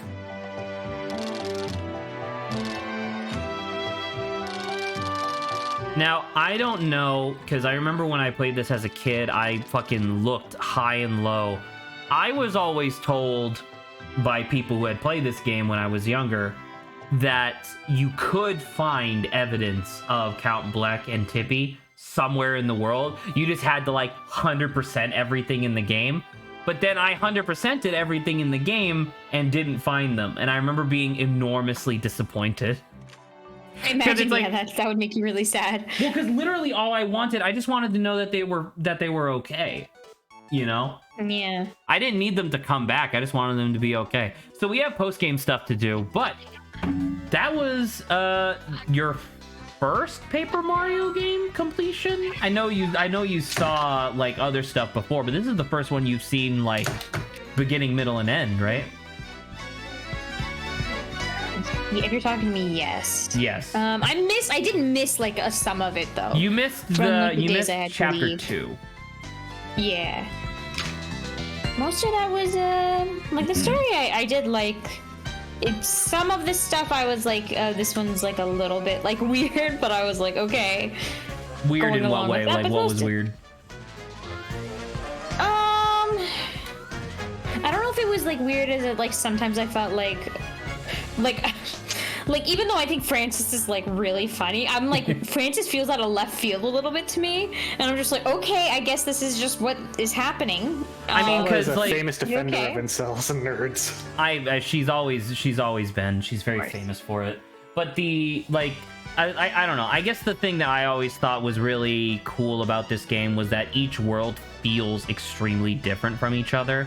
Not in the sense that it's just like a different like palette swap like in the main Mario series, but like each world functions differently or is so different artistically that it looks completely different. You know, there's Francis exactly. So because World 1 was just like classic Mario stuff. World 2, you got to do the whole thing with the mansion, so like the mansion felt really unique. It was essentially an entire world that was just a haunted house from like the Boo levels, right? I think it's also just because like I'm not playing, right? Sure, and that's fair. It's different between like playing and like I feel like when you're playing, you're definitely more invested in what you're doing. You're paying a little bit more attention. When you're not, you're just kind of like, okay, Zach has to do the level, right? Before I have to go, before I can see anything, right? So sometimes you miss a little bit of stuff if it's like in the middle of the level or blah, blah, blah. So yeah. Yeah. There's a little bit of that too. But it was pretty neat. Would you believe me, Saba, if I said there was a post-game reason to return to Francis? He owns a giant mansion, so maybe we can ask him for money. Now, Adrian, the thing that I believe I know what you're talking about, but the thing that we go back to Francis for, does it have a wind-up key in its back? Perhaps. Okay. Because I was legit, after this credits was done, I was going to ask, where do I find that? And I forgot that it's there.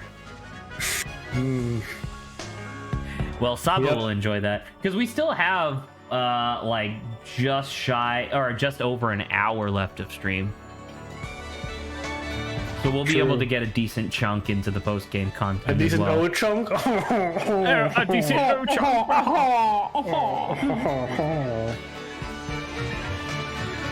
And as I said before, once again, we'll get there with Thousand Year Door eventually, but like Thousand Year Door, Nintendo put the leash on the team, being like, listen. Ta-da. Is this? I mean, this could be your thing, Zach, right? When I was a kid, I saw this as them, because you may or may not recall from the dialogues, the ones where it's just like text on black screen, they talked about hanging out on a hill. I don't know if this is them after the heart or before everything. They're leaving. Oh, okay. So I don't know which one it is. I chose to believe that it was beforehand, but that being said, it does say the end, so maybe I'm just foolish. Just tell your little kid self that this is them afterwards, somewhere being happy. Somewhere being happy. That's all I want, man.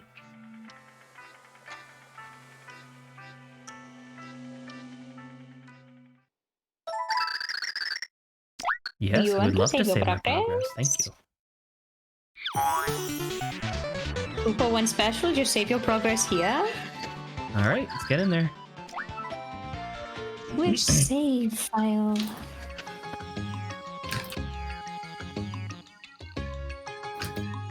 So this is not a like, oh, we saved right before the end of the game, like you finished the game. This is a true post-game game, yeah. Yeah. I do always appreciate when the game lets you continue after the game ends and not just like, oh, last save right before the final boss. I always hate that. Like, that's my least favorite, like, post-game thing. Where it's like right before the final boss is when you have to continue from. Yeah, it's like we put you Undertale. back before the final boss, and then like feel free to go do the rest of the stuff. And it's like, well, I'm not gonna go do the rest of the stuff and finish the game again because like, what's the point, right? I'd rather just have finished the game and then there's extra stuff afterwards. Explorers of Sky. This, you know, I think it works very well. No, yeah, and especially because it's like you finish the rest of the story to begin with. Like, why is this the only exception of something you can redo over and over again? Adrian, which chapter is it? Do you remember? I don't. Nice. It's not 3-4, is it? I'll work my way backwards. I'm trying to remember which one leads to the castle. Like, which chapter leads to the castle. I'm assuming it's 4. Maybe I'm wrong. Oh, there you go.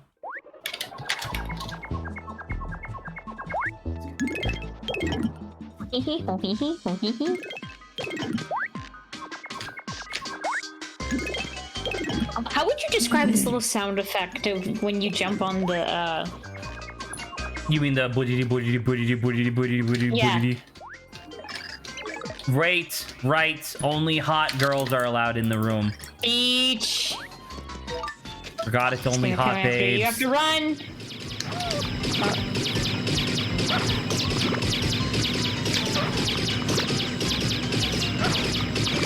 Does it ever stop?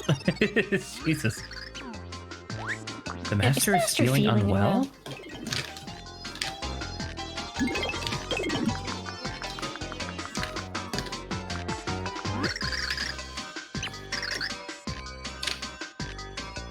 But holding a digital butterfly gets her landed me in the hospital. My inner neuron created something beyond high technical. Behold! It's a Oh, it's robot antenna, butterfly. not wind-up keys, right.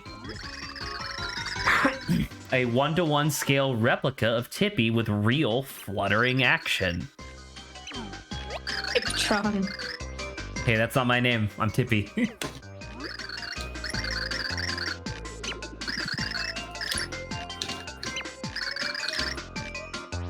Elite nerd status on Digibutter forums.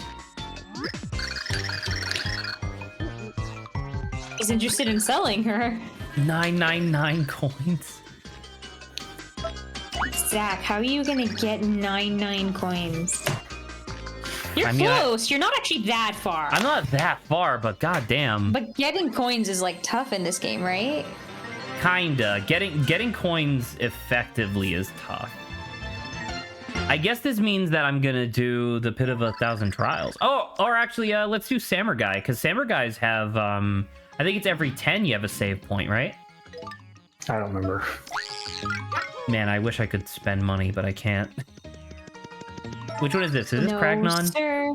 That's Kragnon. What is you? Yes. But there's only one chapter in World 6.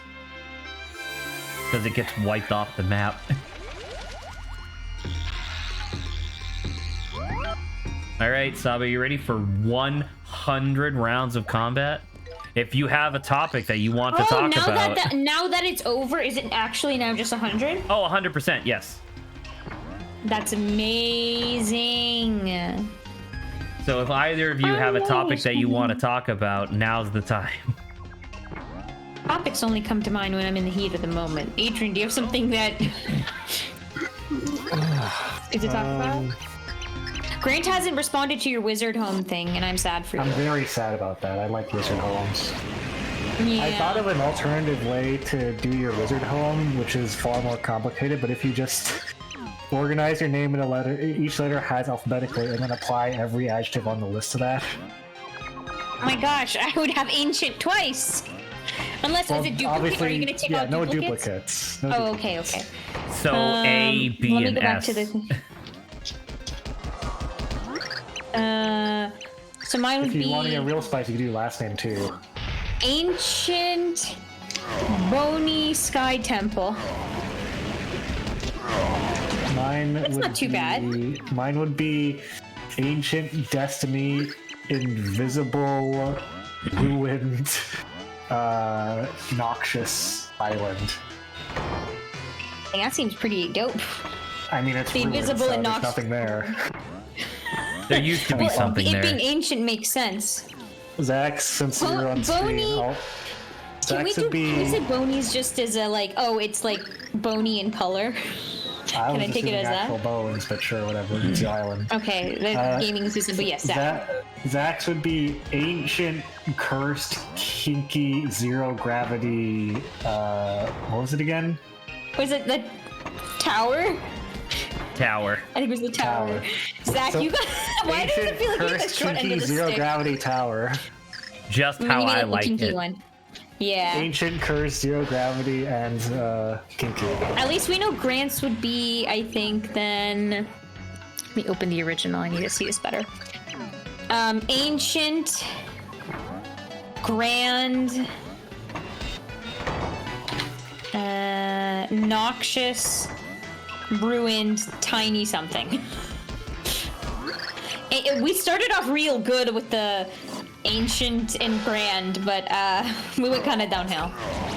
Yeah. God, I don't even want to think for Lawrence. Lawrence would be so long.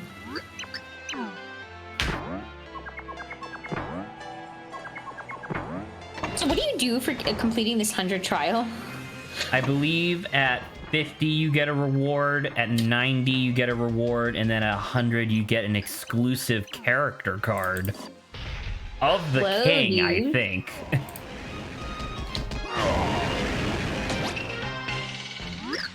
I'm mostly just doing it because it's on the list of things to do. But it is really fucked because like until you buy the Tiptron, you don't have access to your tattle ability. Like I can't point at the screen and look at stuff.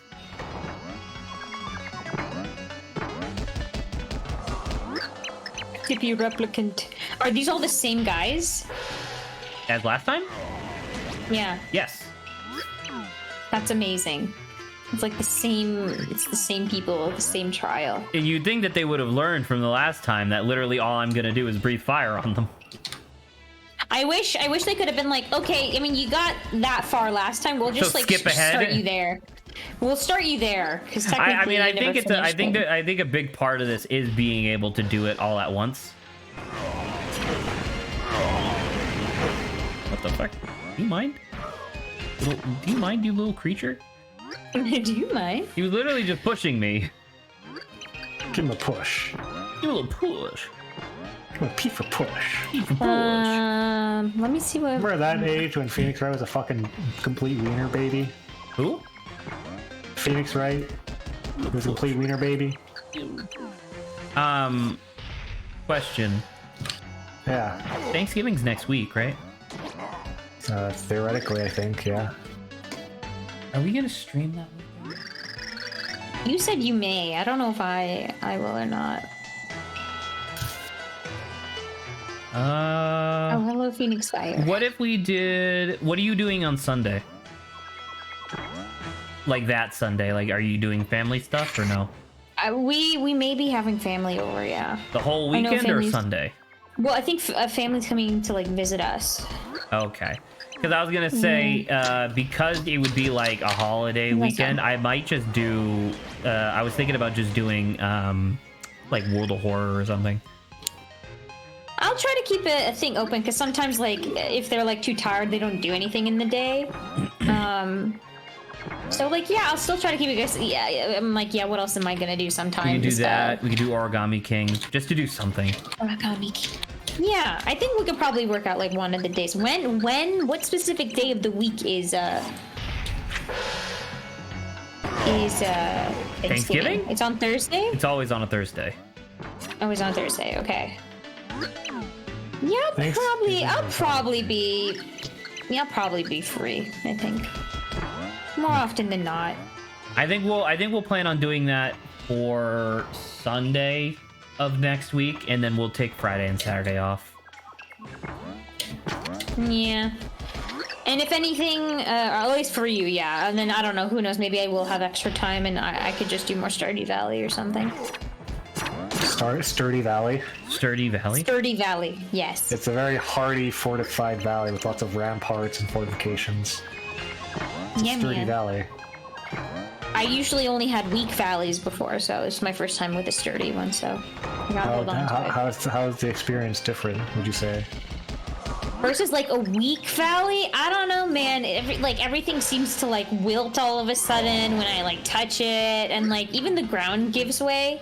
Holy so shit. You basically are just constantly falling. The entire valley is just fucking sinkholes That's awful. and pitfall traps. Yeah. That's terrifying. Now that it's sturdy, I can actually walk on it properly. Any downsides to having a sturdy valley, would you say? Ramming my toe into the rocks hurts twice as hard. That's really good. You see, were you doing that intentionally before? No, it's because I'm clumsy. Oh. Yeah. I thought you were doing that when it was soft valley or weak valley, just to test how weak the rocks really Soft were. Valley is very different than Weak Valley. Yeah, soft. Yeah, weak is just it hurts, but it also breaks apart. So it's like I guess the It's pain. like brittle, like peanut brittle. Yeah. So. And unlike the weak valley, where if I knock into something, it breaks and then the obstacle isn't there. In the other one, if I hit it, it doesn't disappear, so I'll just constantly keep on hitting it. I see.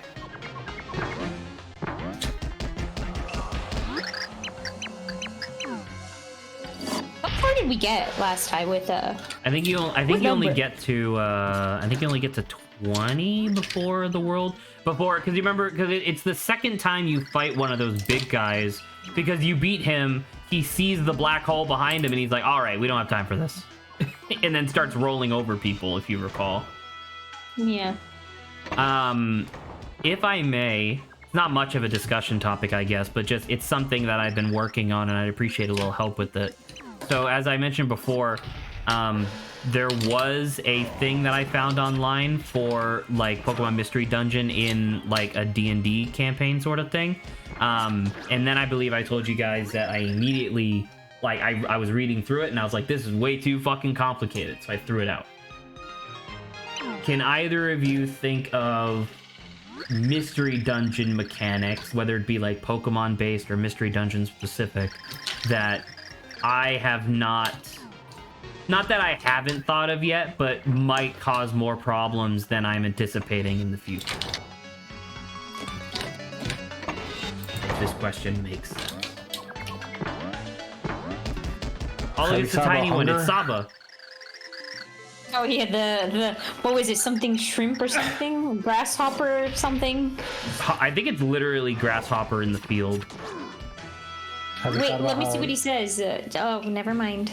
Okay. Have you thought about how you want to implement hunger in the game? It's like iron. So It's a mechanic. Funny. So the way that I was thinking about implementing hunger, and I don't know if this is going to be correct or not, but I was thinking that Something. so the way I'm having it organized right now is that characters can have up to 2 regular attacks and 4 finite attacks, like things that have PP, whereas the regular attacks are things like tackle, scratch, body slam, like things that your body would just naturally be able to do without needing external power. Those points that you spend are the PP that you have over the course of your thing, and you can use a max elixir to just regain them all, or you can eat food to gain them back over time. But then you also gain hunger whenever you like explore and stuff like that. So like the deeper you go into a cave, the more hunger you have, and then like at a certain point, if you have too much hunger, you start taking damage each turn as if you were poisoned. That was my plan. Okay. I don't know if that would necessarily work per se, but I'm trying to combine like 2 mechanics into one. I feel like that's an admirable thing to try to do. Yeah, that's fair. Condense it, if you will. Condense it into something that's a little bit easier to focus on, as opposed to having like a million different things. I will say one of the things that I've been struggling to like ideate on is exactly how I want the dungeons to function. Because originally my plan was to use Sabi, you remember Betrayal at the House on the Hill? I never played with you guys. But I I remember thought we you did it talking on about Tabletop Simulator. Nope. No? Okay, well, my original plan was to have tiles of, like, predefined, like, rooms, like, room shapes.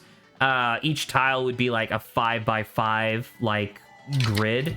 And then a certain number of those tiles would be assembled together to represent the dungeon floor, right? However, I realized very quickly while doing the ideation that while cool, that's a lot of work to do, and I kind of scared myself off of that idea. So I don't know. Maybe someone could suggest something to do about that.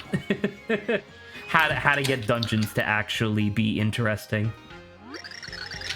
Well, if I were you, I would keep in mind that I'm not a computer-generated program that is to appeal to random people everywhere, and just keep in mind that I'm a single person appealing to a small group of people, so I would just make the rooms you want for the couple of sessions,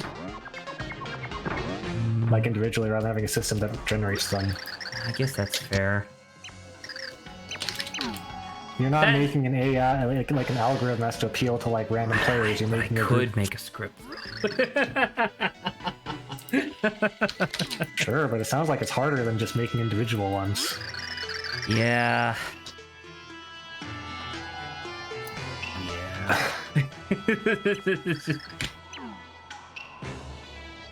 Maybe, you know what I'll do? Maybe I'll make, like, custom maps for, like, the big locations that the players are going to be going to.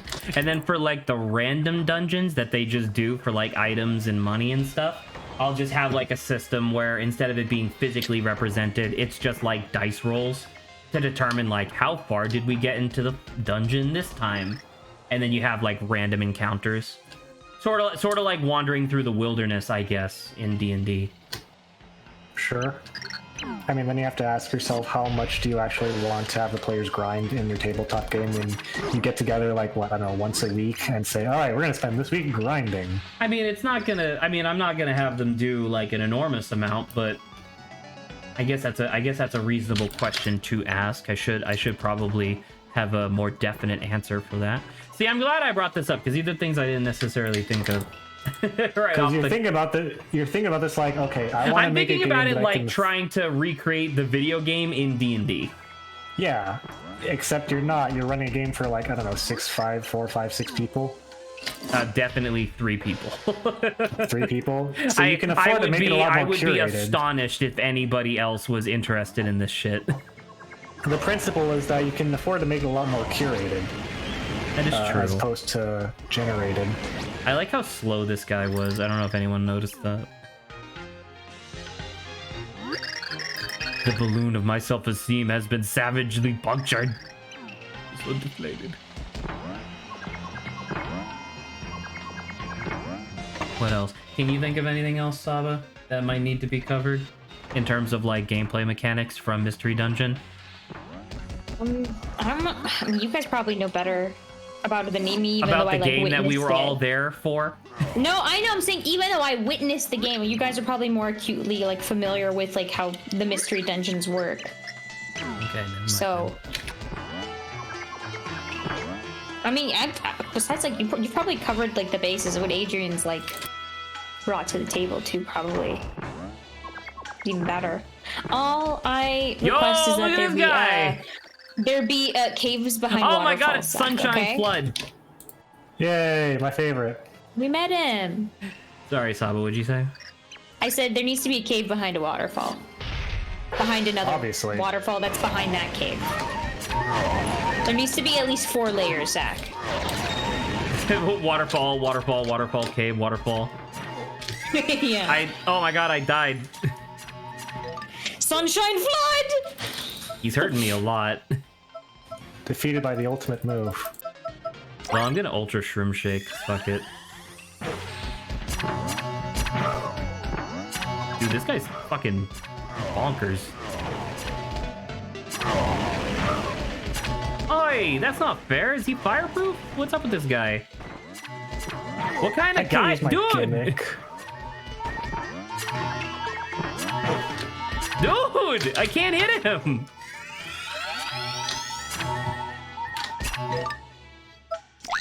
Who would have thought that Sunshine Flood truly would be the opponent that would take you out? Yeah, I'm actually like really surprised because this seems fucking impossible. I wish Gran were here to help me brag about Sunshine Flood. Sunshine Flood. No, I'm dead. Fucking damn, dude. Wow. I don't know how to beat that guy. Sunshine Flood, man. Maybe if you had a certain robotic helper that could tell you the weakness. That's a good point. Well, shit, dude. All right, I guess we're doing... So that was the Samurai Kingdom. Moving on to the Pit of 100 Trials. Fuck. Damn it. Wow, we fucking blew through the first 24 floors. Floor 25 went stop. You shall not pass.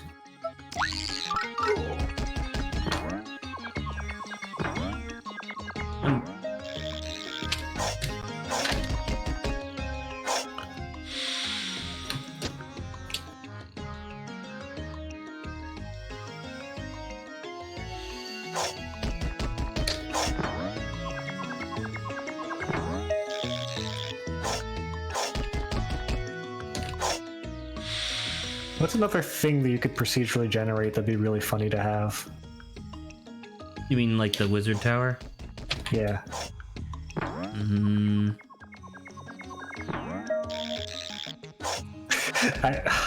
I was gonna say spell, but then I realized they made an entire board game around it that we've all played. That is correct. the Epic Spell Wars. Yeah.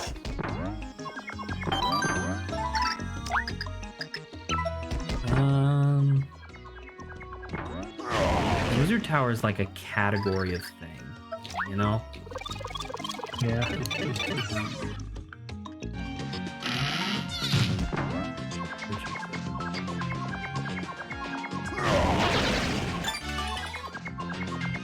You know what I think would be a cool premise for like a D&D party? I think it'd be funny if instead of playing people that go out and clear out a dungeon, you're playing as people that go out and have to build a dungeon for someone who wants a dungeon built. So like one player is like the animal or monster trapper who brings them in there. One player is like the architect. One player is like the trapsmith. I think that's a really fun idea, but what would the conflict be beyond just like We need money. Well, I mean, I know, but I mean, like, would this campaign have no combat? I mean, you have to hunt monsters and get ingredients and stuff. But you have a person who's there to put monsters in there. Well, that's you. You are that person. You have to go get the monster yourself. Oh, okay. It's like a zoo. Kind of, but there's multi-facets. Like, okay, one person has to go out and like high contract people to like build it herself and plan out the traps and like in such a way that they actually get people.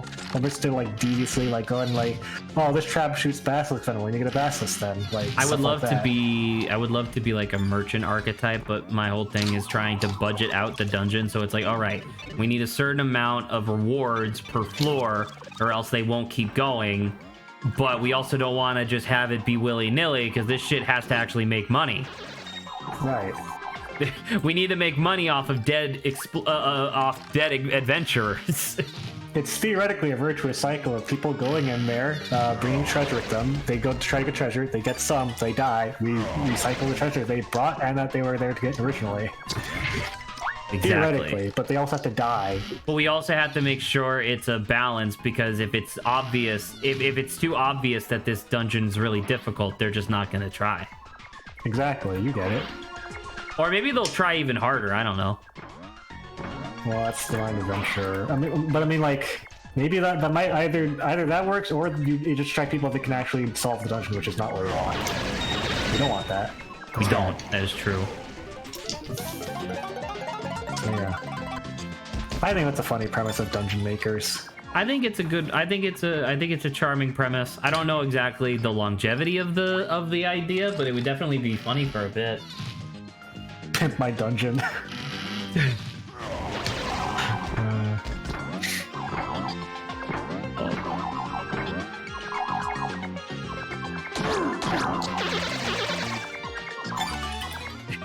What if you did a generator that was like, what is your What is your goblin name? Yeah. Like, oh, it's like, oh no, my name was Fumbly Scrumpter. I feel okay. Here's the thing, right? That has to be done on a syllable by syllable basis. Because I don't imagine a lot of goblins have last names. You don't think so? You wouldn't imagine that goblins have like a you know how like a lot of like Tolkien-esque names are like two parts, like oak and shield and stuff like that. You don't imagine that goblins have a similar thing going on? I think it's more in the goblin spirit to just have goblin names be generally based off random syllables and like have a like, okay, I just named 2 or 3 syllables or 1 syllable.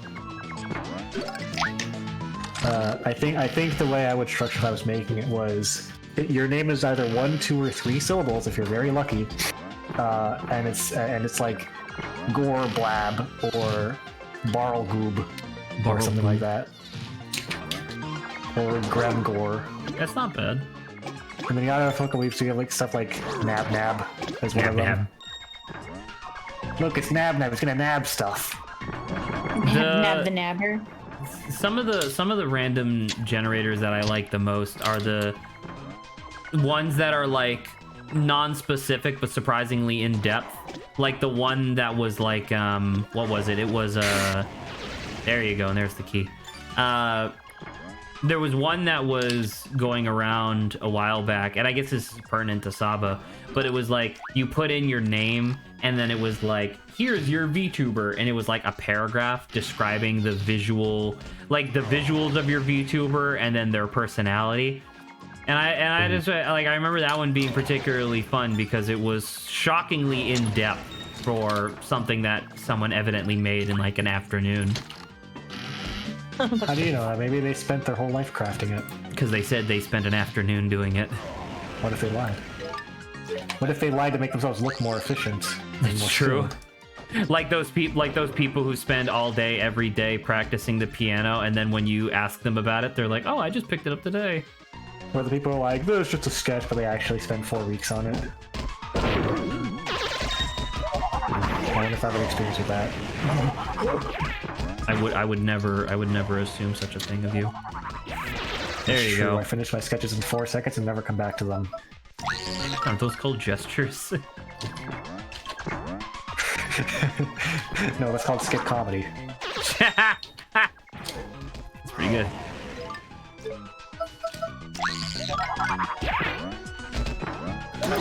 There you go. I'm a little low on health, right? So I can eat some of these. What about you, Saba? Can you think of a generator? Like a wizard tower thing? Oh. There's like, I think with generators, like there's literally anything and everything you could do. It can be as complicated or simple as you want it to be. I know. Normally there's like fun stuff like, you know, like, fantasy like names or,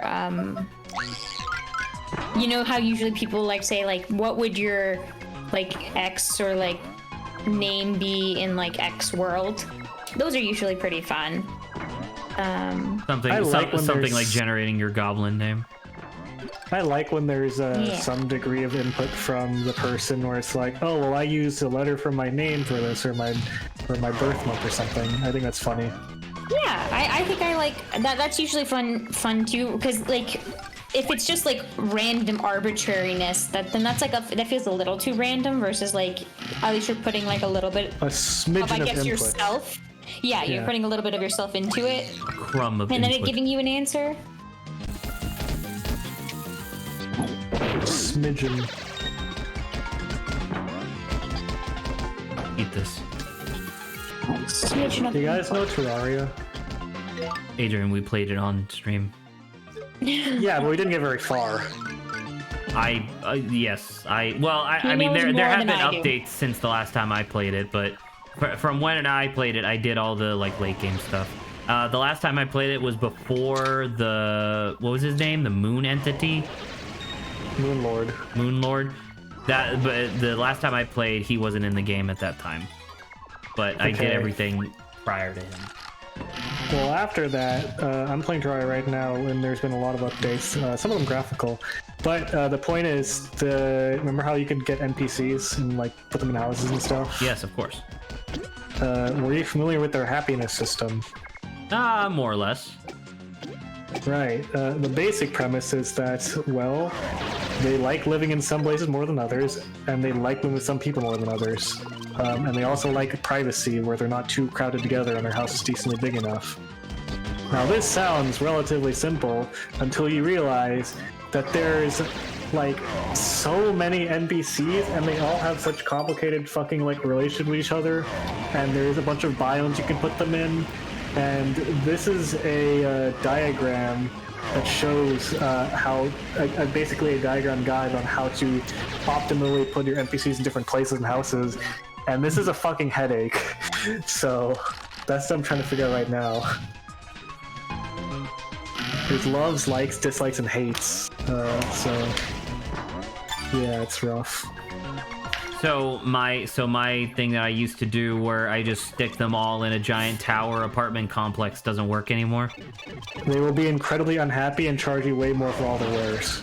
Damn it. Because happiness, the material effect is that they give you discounts if they're happy with where they're living. It's not necessarily important to do because it's just discounts and money is not too hard to come by in the game. But hypothetically, you do want to do it. Yeah, and there was also an achievement for having a max happiness villager or NPC where they're like, oh, I'm in a place I love and with someone I like being around. This is the best.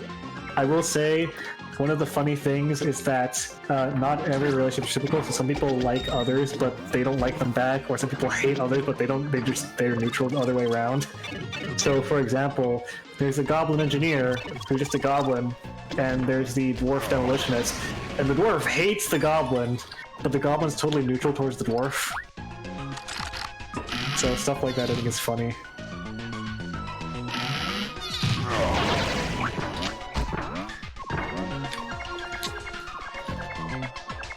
Who does the party girl like? The party girl, the party girl likes the hairstylist. Makes a lot of sense. The party girl loves the wizard. Makes a little bit less sense, but I guess. I presume it's because he can do all sorts of fantastical shit and probably also has drugs. The wizard probably has drugs. You're not wrong. There you go. Any good wizard worth their salt does.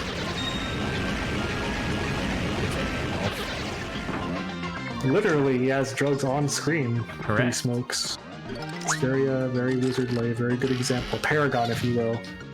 Paragon of arcane magics. True.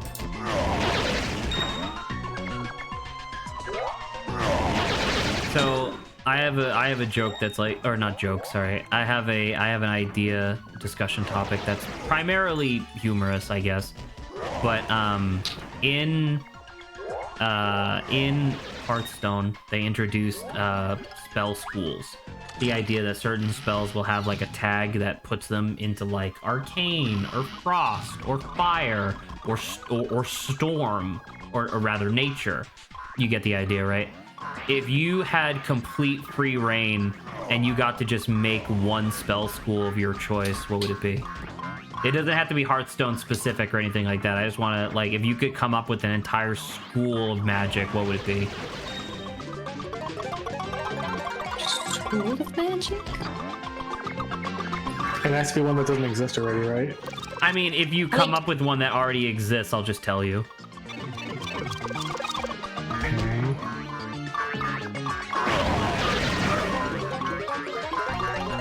Because I would just lead this off by saying, like, I would absolutely love to invent like digital magic.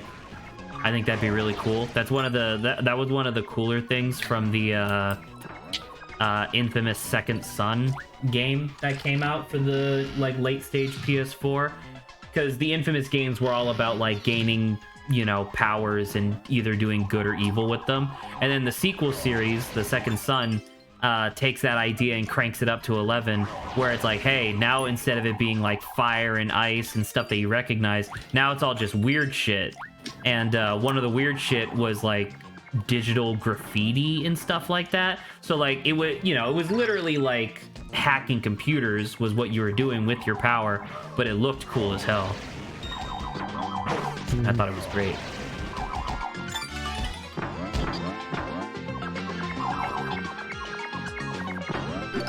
You have a spell school called Fruit.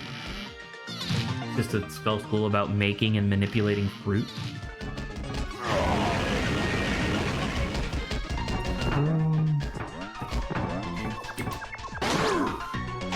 I'm trying to think what kind of spell school I want, because they probably already exist, because Hearthstone's pretty fantasy, and I love fantasy. I mean, like I said, just start and I'll just tell you if it exists. I assume Goblin already exists. That's not a spell school. Why not? That's a creature? Why can't they have a spell school that's unique to them?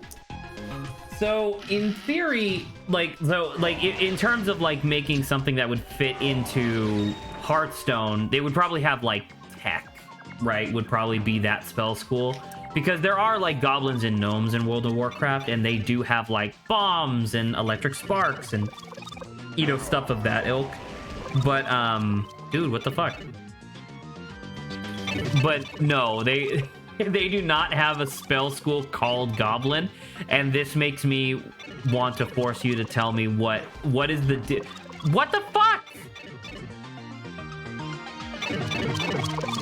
Is literally anybody watching the screen, or is everybody doing their own thing? You're getting I have you stunlocked. to my right, but I'm... Have you considered playing a character with a smaller hitbox? I don't know if that really helps. Okay, there you go. it helps. Bowser is not always the right answer, Zach. He deals double damage. So he's only usually That's the the right only thing answer. that matters. It really is, like, genuinely. Anyway, Tell me what the like quintessential goblin spell would be. Okay, well, you and I are not thinking same goblins. I don't think wild goblins are the exact same as what I'm thinking of. Because if I'm not mistaken, they're like both extremely mercantile, but also like fucked up inventors, right? Goblins in World of Warcraft? That's my understanding. But I mean, don't there's remember like very much. World of Warcraft is like D&D to a T, so they're mostly the same. It's just like over time, yeah, there are like goblin societies and stuff, but you can still fight like little gobbos like out in the wild and stuff. I think there's probably a good deal of like notable differences between like aesthetically it's very similar, but I think there's probably a good deal of like differences. Okay, then what's the goblin spell? If I have to ask this question one more time, I'm gonna explode. I understand. Okay, based on my understanding, I think it'd be really funny if goblin spells were all obviously crappy imitations of existing spells. Okay, sure. Now, what would the benefit of that spell be? Would it be like cheaper to easier? cost. It's cheaper to play. cost. So it's cheaper cost, but it's literally like a cheap knockoff of a spell that you actually want. So I think it'd be really funny if there was a goblin spell that says like I don't know, like in like flattering replica, where you like just play that and then plant on another spell to make it cheaper or something, but less effective. I don't know. So the spell would reduce its costs. All right, I understand. Oh. I'm picking up on what you're putting down in terms of this idea. I mean, it could work, like, because once again, if it's a spell school, you could just have it be like just a worse version. There was a thing, so in World of Warcraft specifically, you can play as like goblins and gnomes, right? Like those are playable races.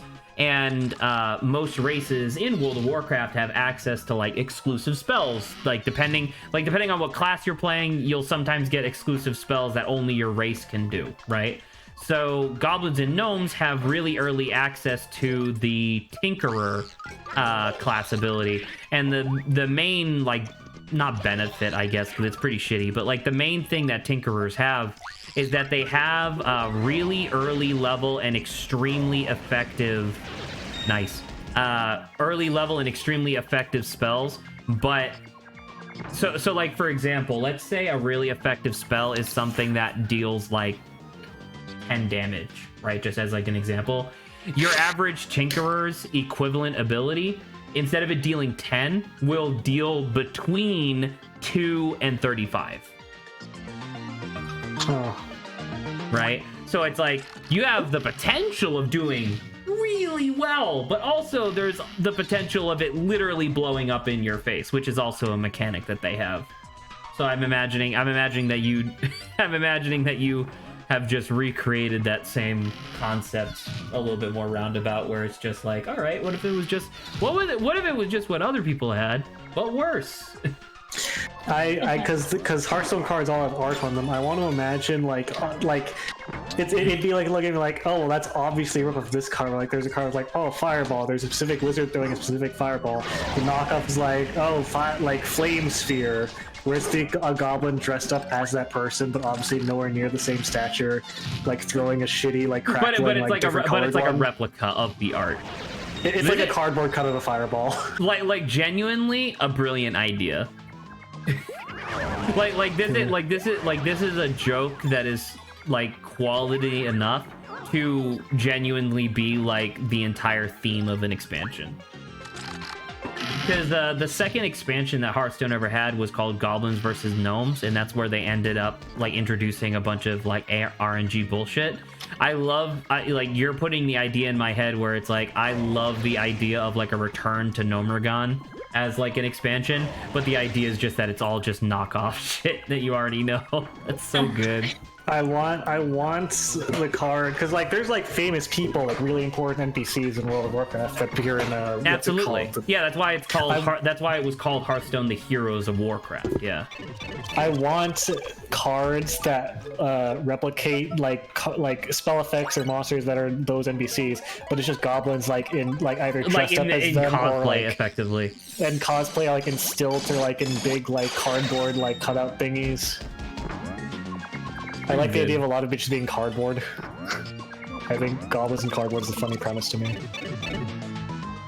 Pretty good. I like that. Yeah. So that was good. What about you, Saba? What would your spell school be? Spells. I'm guessing a little confused on like. What do we mean by like? Just like a category of spell. A category of spell. Like flame. Okay. Frost, okay. Storm. Goblin. Evidently. Goblin. Saba, that's what we've been talking about for 10 minutes. I know, but I know, but I like you listing it out in that order, like being like, yes, elemental, and then goblin. It's sort of like the it's sort of like in how what was it fucking Adventure Time, they had that like spin-off series called Elements, where it's like, oh, the 4 basic elements of the world: fire, ice, candy, and slime. Duh. Yeah. I usually like air, maybe like air. Or I was like, normally there's also like they usually have like, oh, light and darkness too, which I was like, light would be fun, but like I like air probably a little bit better. Air, wind spells, whatever. Wind spells. Same category. The thing is that if we're using Hearthstone as like a conversational base, Hearthstone actually does something that I'm not super a fan of, unfortunately, which is that they steal ideas from small-time streamers and don't credit them. Correct.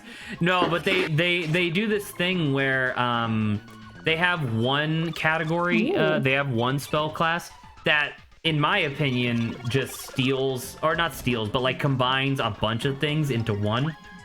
It's called Nature.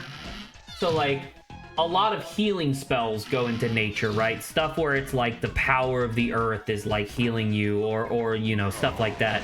But then also in this category are healing is also fun. Are things like if you have a spell, like there's a spell called Lightning Bolt. It's 1 mana, deal 3 damage. That's a nature spell because storms are a part of nature. So unfortunately, I feel like while Saba's idea is good, I do feel like there is technically already a spell school for that, i.e. nature. Is it? You know? Okay. It is a good idea, and I do like it though. I want to reiterate that just in case. I just thought air would be fun, just because, like, if it's specifically air, like, imagine if there's different spell schools for, like, the elements in particular. So you would have, like, the earth be, like, in, like, a giant mountain, and then, like, the air one would be, unironically, like, a sky, in the sky. Now that you mention it, because the 4 elements being, like, earth, water, fire, air, right? Now that you mention it, literally the only one of those 4 that has its own separate category in Hearthstone specifically is fire, because water, air, and earth are all nature spells. Oh, fire! I guess fire's like the there's a lot of fire. Yes, There's a lot of fire spells, so I don't necessarily what blame else is them. there? I don't know, Saba. Adrian said fucking Paranormal? goblin, like he was high. Did you say Paranormal? I know, like. Hey, Yeah, like you ghosts like and the stuff like idea, that. so you can't knock it. That paranormal's interesting. You could have like because it's not even just ghosts or anything like that. Like you could put a bunch of stuff in there. I'll go one further. Whatever your like idea. mythos of the animals are. Oh, we're going animal school. Isn't that like a thing already? There's a beast tag. Yeah. I have a friend who's really into cryptid, so make a cryptid class of spell. But cryptid I'm not gonna lie though, cryptid feels like it would be monsters? incredible as a minion type specifically. Okay. I'm just saying, like that's what, like you say cryptid, and I'm like, dude, I would love to have a minion type that's just called cryptid. Guy. I can't believe it's this thing. This thing that's about to damage me. You gotta destroy him. Fuck. Jesus. That's a good one. So Saba, Adrian gave like an example of what the quintessential like mechanic, I guess, or like vibe of goblin spell would be. What's the quintessential paranormal spell? It just makes a screen glitch when it plays, and that's literally it. Yeah, I'm like, now that you brought up like minions, now I'm like, I'm wondering if this just is almost like a minion thing to like maybe like summoning like another entity or like a ghost or something. Now there could be other stuff like, like being able to walk through walls, Disappear and fly. Yeah, disappear and like I don't know how much fly, but yeah. I can't remember the lyrics. Fuck. But I was like, make areas cold. Make areas cold. You know, a frost type spell, obviously. Haven't you heard the thing with ghosts and like usually yes, the of course areas I've like heard. cold around? Yeah. So it may be frosted, but it's like it's paranormal frost. Yeah, there's a cooler effect than the normal frost spell. Now it's just goblin again, where it's a knockoff. Oh no, paranormal is cooler. Okay, No, so like, goblin it's like is worse, whereas epicenter. paranormal is cooler. Frost it may actually be even weaker with this one, because like if you imagine like frost can be like it's like equal in like temperature everywhere. No, the paranormal cold is like it's only cold in one spot. It's cold exactly here. Yeah. But I do really like walking through walls. Disappearing and flying. We are talking about the contents of the card game. Yeah. Well, it didn't necessarily Stealth? need to. Those are, like, stealth it didn't stuff. necessarily need to be like the card game. I was just using Hearthstone as like an example, like a conversational center. Okay. But like the spell schools in Hearthstone exist because they also exist. Excuse me. I can harken it back to maybe I Warcraft. can harken it to kind of oh my gosh, Darkest Dungeon, where it's like if you're not part of the paranormal, like if you don't understand the paranormal, it'll just increase your stress, and when your stress increases, you have a higher chance of getting more damaged and also getting confused, and maybe This even is a lot hurting of yourself. mechanics. There's a thing that druids can do in World of Warcraft and D&D obviously, but where a big thing that druids have is shape-shifting. Like they can change their form, and you're talking about like paranormal stuff, and one of the things that immediately came to my mind was like, normally when a druid changes form, it's into like some sort of animal, right? Like a beast or a or like a bear or a panther or something like that. Yeah. now I'm wondering if it would be cool if there was like an expansion where it's like, all right, I'm gonna turn into a ghost, I'm gonna turn into a werewolf, I'm gonna turn into a vampire. Despite all of these things, despite all of these being things that already exist in World of Warcraft. The thing is, it's like I'm a little bit limited because it's like I feel like it would have to be based on like the mythos of like whatever it is. Like, you know, like if it was like Japan, right? It would be yokai related. Dude, that's fucking sick though. No, yet I'm just like I don't know what it would be, right? I don't think I can just say, oh, it would be everything and anything, right? I feel like depending on what the area is, it would have to reflect that, and so it's a little bit of a question mark what these things are specifically. So sometimes that's why I have a little bit hard time being like, oh, X spell, because it's like if I knew what the regions were. I think the only thing, because Adrian immediately proposed a like mechanic, right? Like a gameplay ism. He just kicked his soccer ball on himself and hurt himself. What an idiot. Man, go to the left of him and see if he does it again. Oh my god, he fucking killed himself. Hell yeah. Adrian proposed like a gameplay mechanic, right? Whereas I feel like paranormal, while that's cool what the as stress fuck. is. Well, but what I'm saying, okay. So what really does stress do again? It just makes you worse. Well, that's what Saba said it can make you confused or hit yourself. like it could make you more susceptible potentially to more damage because like you're so out of like your mind, your defenses are down. Okay. Sure. Well, and that's why I was like, if you don't understand the paranormal, it freaks you out. Now it right? just sounds like eldritch. That's what we're gonna...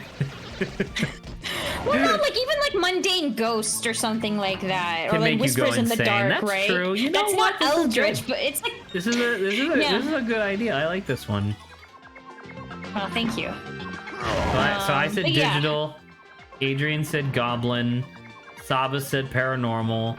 If you want to make it less specific, you could just say knockoff for mine. Yeah. Knockoff. There could be one. There could be. It could be fun to do also like a paranormal versus like more like legendary myth, and they're kind of like opposed to one another. But I don't know how much like legendary myths would work. Well, man, Adrian is right. It is a little difficult to like keep this straight in my head because I was just about to say, well, legendary spells are a thing in Hearthstone, but then I remembered, wait, we're not specifically talking about Hearthstone. Hearthstone is just where the conversation like started. so yeah, I mean, like a spell that's based on, actually, you know what? Now that I'm thinking about it, spells that are based on like historical events, that's literally a card type in Magic the Gathering. Isn't that kind of like holy too in some kind of way? But no, I'm thinking like when I thought of like, oh, King Arthur, like a King Arthur spell, but then I was like, legend. What about like spells that like, you know, fairies or like fae do? I'm like, what would that be classified as? Fae.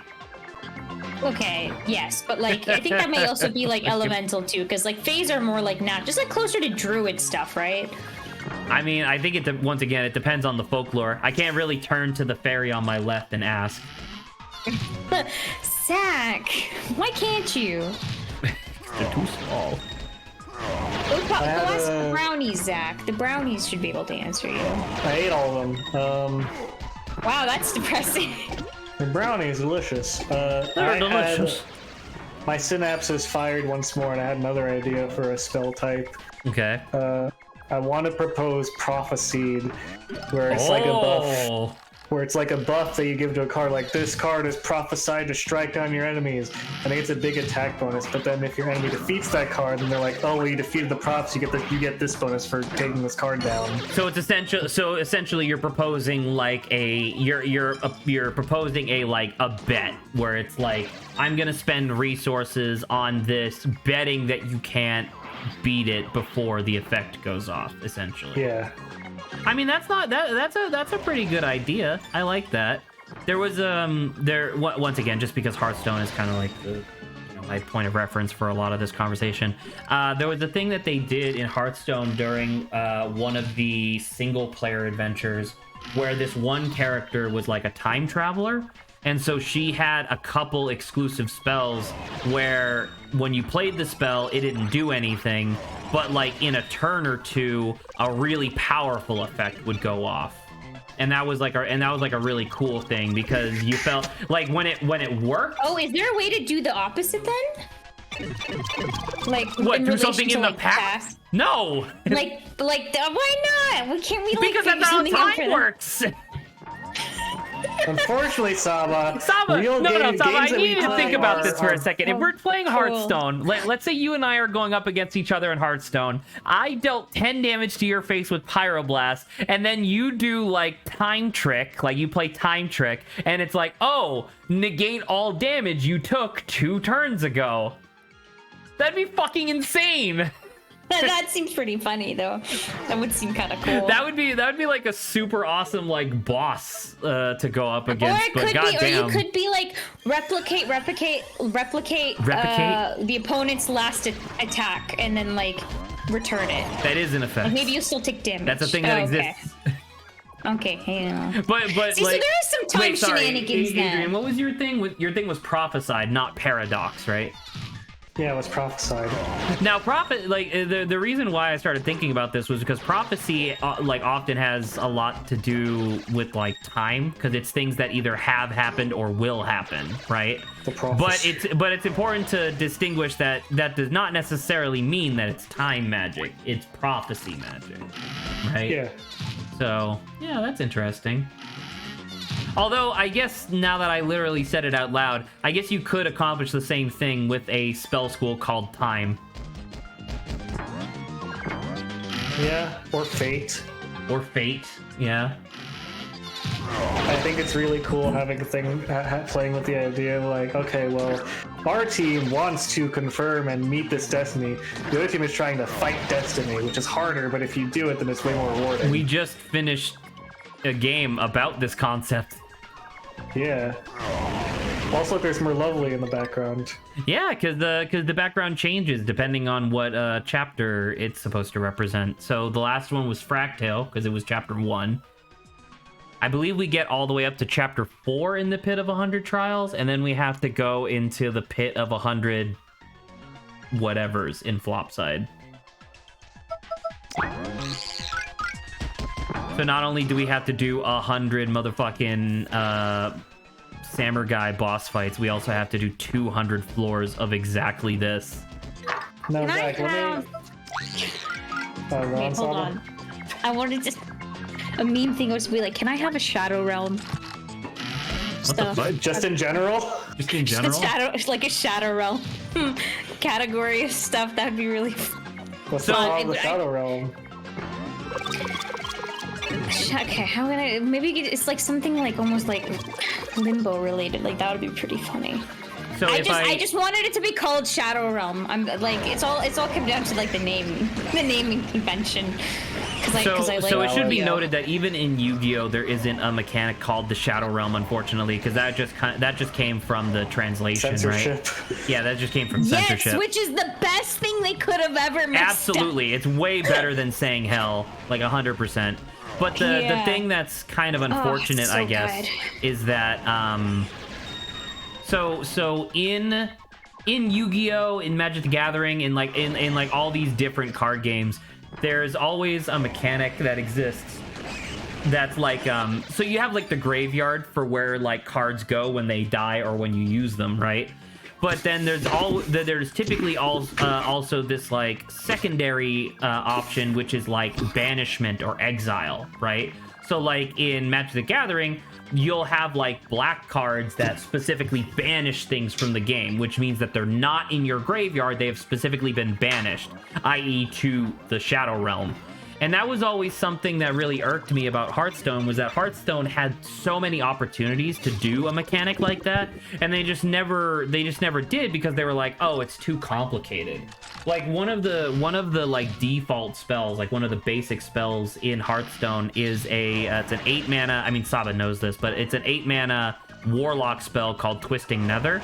And I always thought it'd be super fucking cool if Twisting Nether like banished them to the void instead of throwing them into the graveyard. Like imagine, like, I mean, I don't know how much, like, I know Saba didn't play much Hearthstone, but like, imagine how cool it would be if you could be like, all right, I know you're a resurrect priest where you're constantly trying to revive the same big dude over and over, but I'm just gonna banish that to the Shadow Realm, so fuck you. That'd be sick. Shadow Realm. I want to ask. Love the Shadow Realm. So Zach, let me ask. I don't know about Hearthstone. I don't know how the mechanics work. Sure. Am I correct in assuming that there are cards you can play as a response, specifically when another card takes effect? No. Really? So there's no like trap cards. So the thing that you're thinking of is in terms of like, yeah, trap cards from Yu-Gi-Oh! Or like Magic the Gathering and Legends of Runeterra have a mechanic called the stack. So like for Legends of Runeterra, for example, cards can have speeds, right? So if you have a slow speed spell, that just means that it's reactable. Your opponent can react to it, but it can't be cast in combat. And then you have fast, which can be cast in combat and is also reactable, right? Typically, if something is slower, that means it's more powerful all at once, but then faster is like weaker over time. So the thing you're saying is the stack mechanic. You're talking too much. Sorry, someone apparently followed? I don't know. I was gonna propose. I didn't know that wasn't a thing. I assumed it was because I assumed that'd be in a card game. Because that would be an interactive and fun mechanic. So that means that it's not in Hearthstone. Well, So does Shadow Realm count or not? As like a thing? Yeah. We're just talking about stuff, so I'll count it. Okay. I'll count it as a good idea. How about that? Does that make you happy? Okay, yes. Thank you. I was gonna say, if that was a thing, I think it'd be interesting if there was a card where, oh, you're gonna play like, I don't know, like you're gonna play Nullify against my Fireball. I'm gonna play this prophecy card that says, oh, there was a prophecy about that's not how it would play out. We both get our cards back, and I can save my Fireball for later when I know you don't have. Because I know that you have a counter to it. Yeah. So that's a really, really cool idea. Like, genuinely, as a person who plays a lot of card games, I think that would be fucked beyond belief. But it's interesting enough to like pursue. There is a thing kind of like that in Legends of Runeterra where they obviously have like counter spells and stuff like that. Where you can just be like, hey, I don't want your spell to go off, so I'm just going to use this to cancel it. But they have exactly one spell, one effect in the game where you can return a spell that's on the stack to the player's hand and like remove it from the stack. And it's one of the most interesting cards to play. Unfortunately, it's extremely weak. Because it just leads to a lot of edge cases that are really confusing. Is it possible to include Psychic Attack in this as well? Psychic Attack! Now, what spell school would Psychic Attack be in? Psychic, obviously. I guess that, well, mental maybe. Psychic, yeah. Psychic makes sense. You could call it the charm. You unironically you call it the charm school, and then so it's just a cover for the Psychic Attack. That's pretty good. I like that. I'm my god, is that a golden thing? I'm enjoying the bringing up. Get the money. Now, how much does alchemy actually count in this?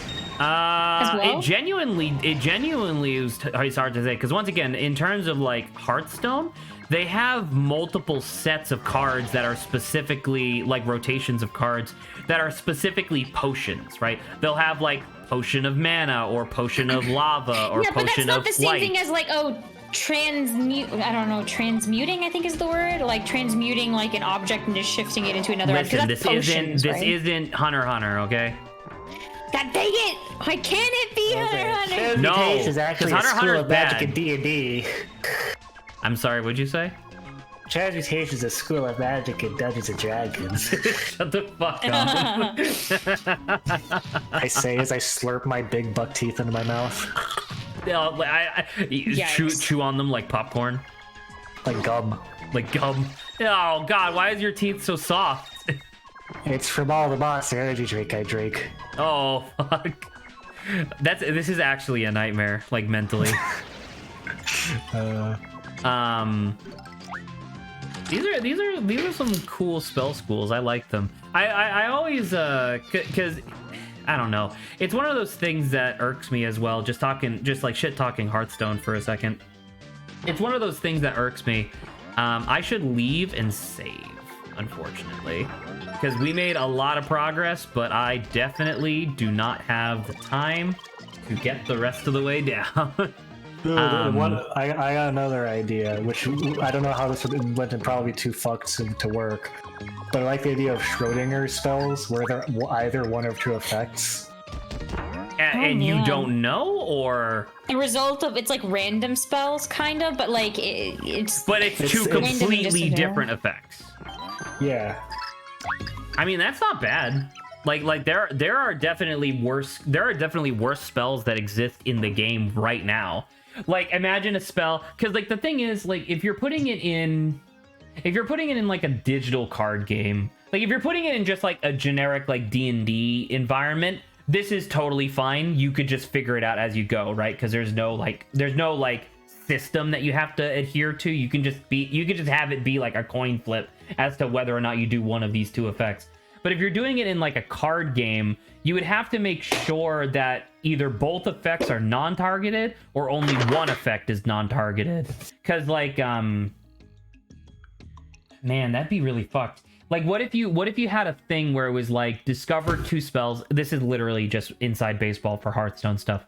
But what if you had a spell that was like discover two spells, average out their cost. When you play it, you have a 50% chance of either one going off, or something. You know what I mean? Like, that's not bad. That's actually a pretty good idea. Would that work at all? Like, would anybody use that? I have no idea, but it's interesting. I think it'd be interesting if you could like as a debuff to impose on someone else to make them do that. So they have something kind of like that. There was this legendary card from the Mean Streets of Gadgetzan called Mayor Noggenfogger. And obviously Hearthstone has it's a funny name. Believe me, I know. By the way, he's a goblin. Perfect. So Mayor Noggenfogger's whole thing was that in World of Warcraft, he was just like this shitty like potion vendor, but the idea was that he never labeled his potions, so you would pay a default price for a random potion, and the potion would do something random to you, right? So for his legendary card, they couldn't necessarily just have it be like random effects going off at all times. So what they did instead was anytime you would target something, either with a spell or with an attack or what have you, instead it would do a random target instead. So if you go to cast Fireball on your opponent's face, there is an equally likely chance that Fireball will hit their 1/1 minion instead. You know what I mean? And that was a very powerful effect, because it sounds insane, right? It sounds like nothing would ever get done, like no one would be able to do anything, but it turns out that it was one of the strongest like defensive effects in the game, because it's really hard to like kill your opponent's shit when you can't target them properly. You know what I mean? And so that would be because you're essentially saying that, where it's like, imagine it was a debuff on your opponent. Imagine a debuff, like a spell that you cast, where it's like all of your spells for the next turn have a 50% chance to hit the wrong target. Like, that would be insane. That'd be really powerful. People would definitely use that. Well, I like the idea you have to summon actual Dr. Schrödinger just to play it. Mayor Schrodenfogger. Anyway, end of stream. Oh, by the way, Spiritito stands up. Fucking, I hate Pokemon. Oh, yes. You missed our entire talk of we the had Pokemon for like the Adrian, first I'm not gonna hour of lie. stream, we were just talking about like different Pokemon designs in Gen 9. And that was like one of the things that Saba said, was she was like, man, it's so sad that it stands up. Fuck It's just, Sprigatito. the Like, design's also kind of meh. me. I don't know. I think it could have been. Of course, I always say I would have liked something probably a little bit better. But I unless I provide something of like actual substance to back that up, I don't know. It's just kind of meh for me. I will can't believe it say, fucking I actually stands up. I like hate the it. middle evolution better than the final evolution. It's kind of like it's not as bad as kinda cool, it's yeah. not as bad as Samurott. Like Samurott, like Oshawott to Samurott is atrocious, but the middle evolution of the Gen 9 grass starter to the final evolution is not as bad, but I definitely like the middle one more. But, you know, maybe that's just a me thing. All right. Anyway, Good night, everybody. I will see you go. tomorrow, Saba. Yep. Nah. More Talk to you later, Earthborn, get guys. hype. Right, yes. Bye bye.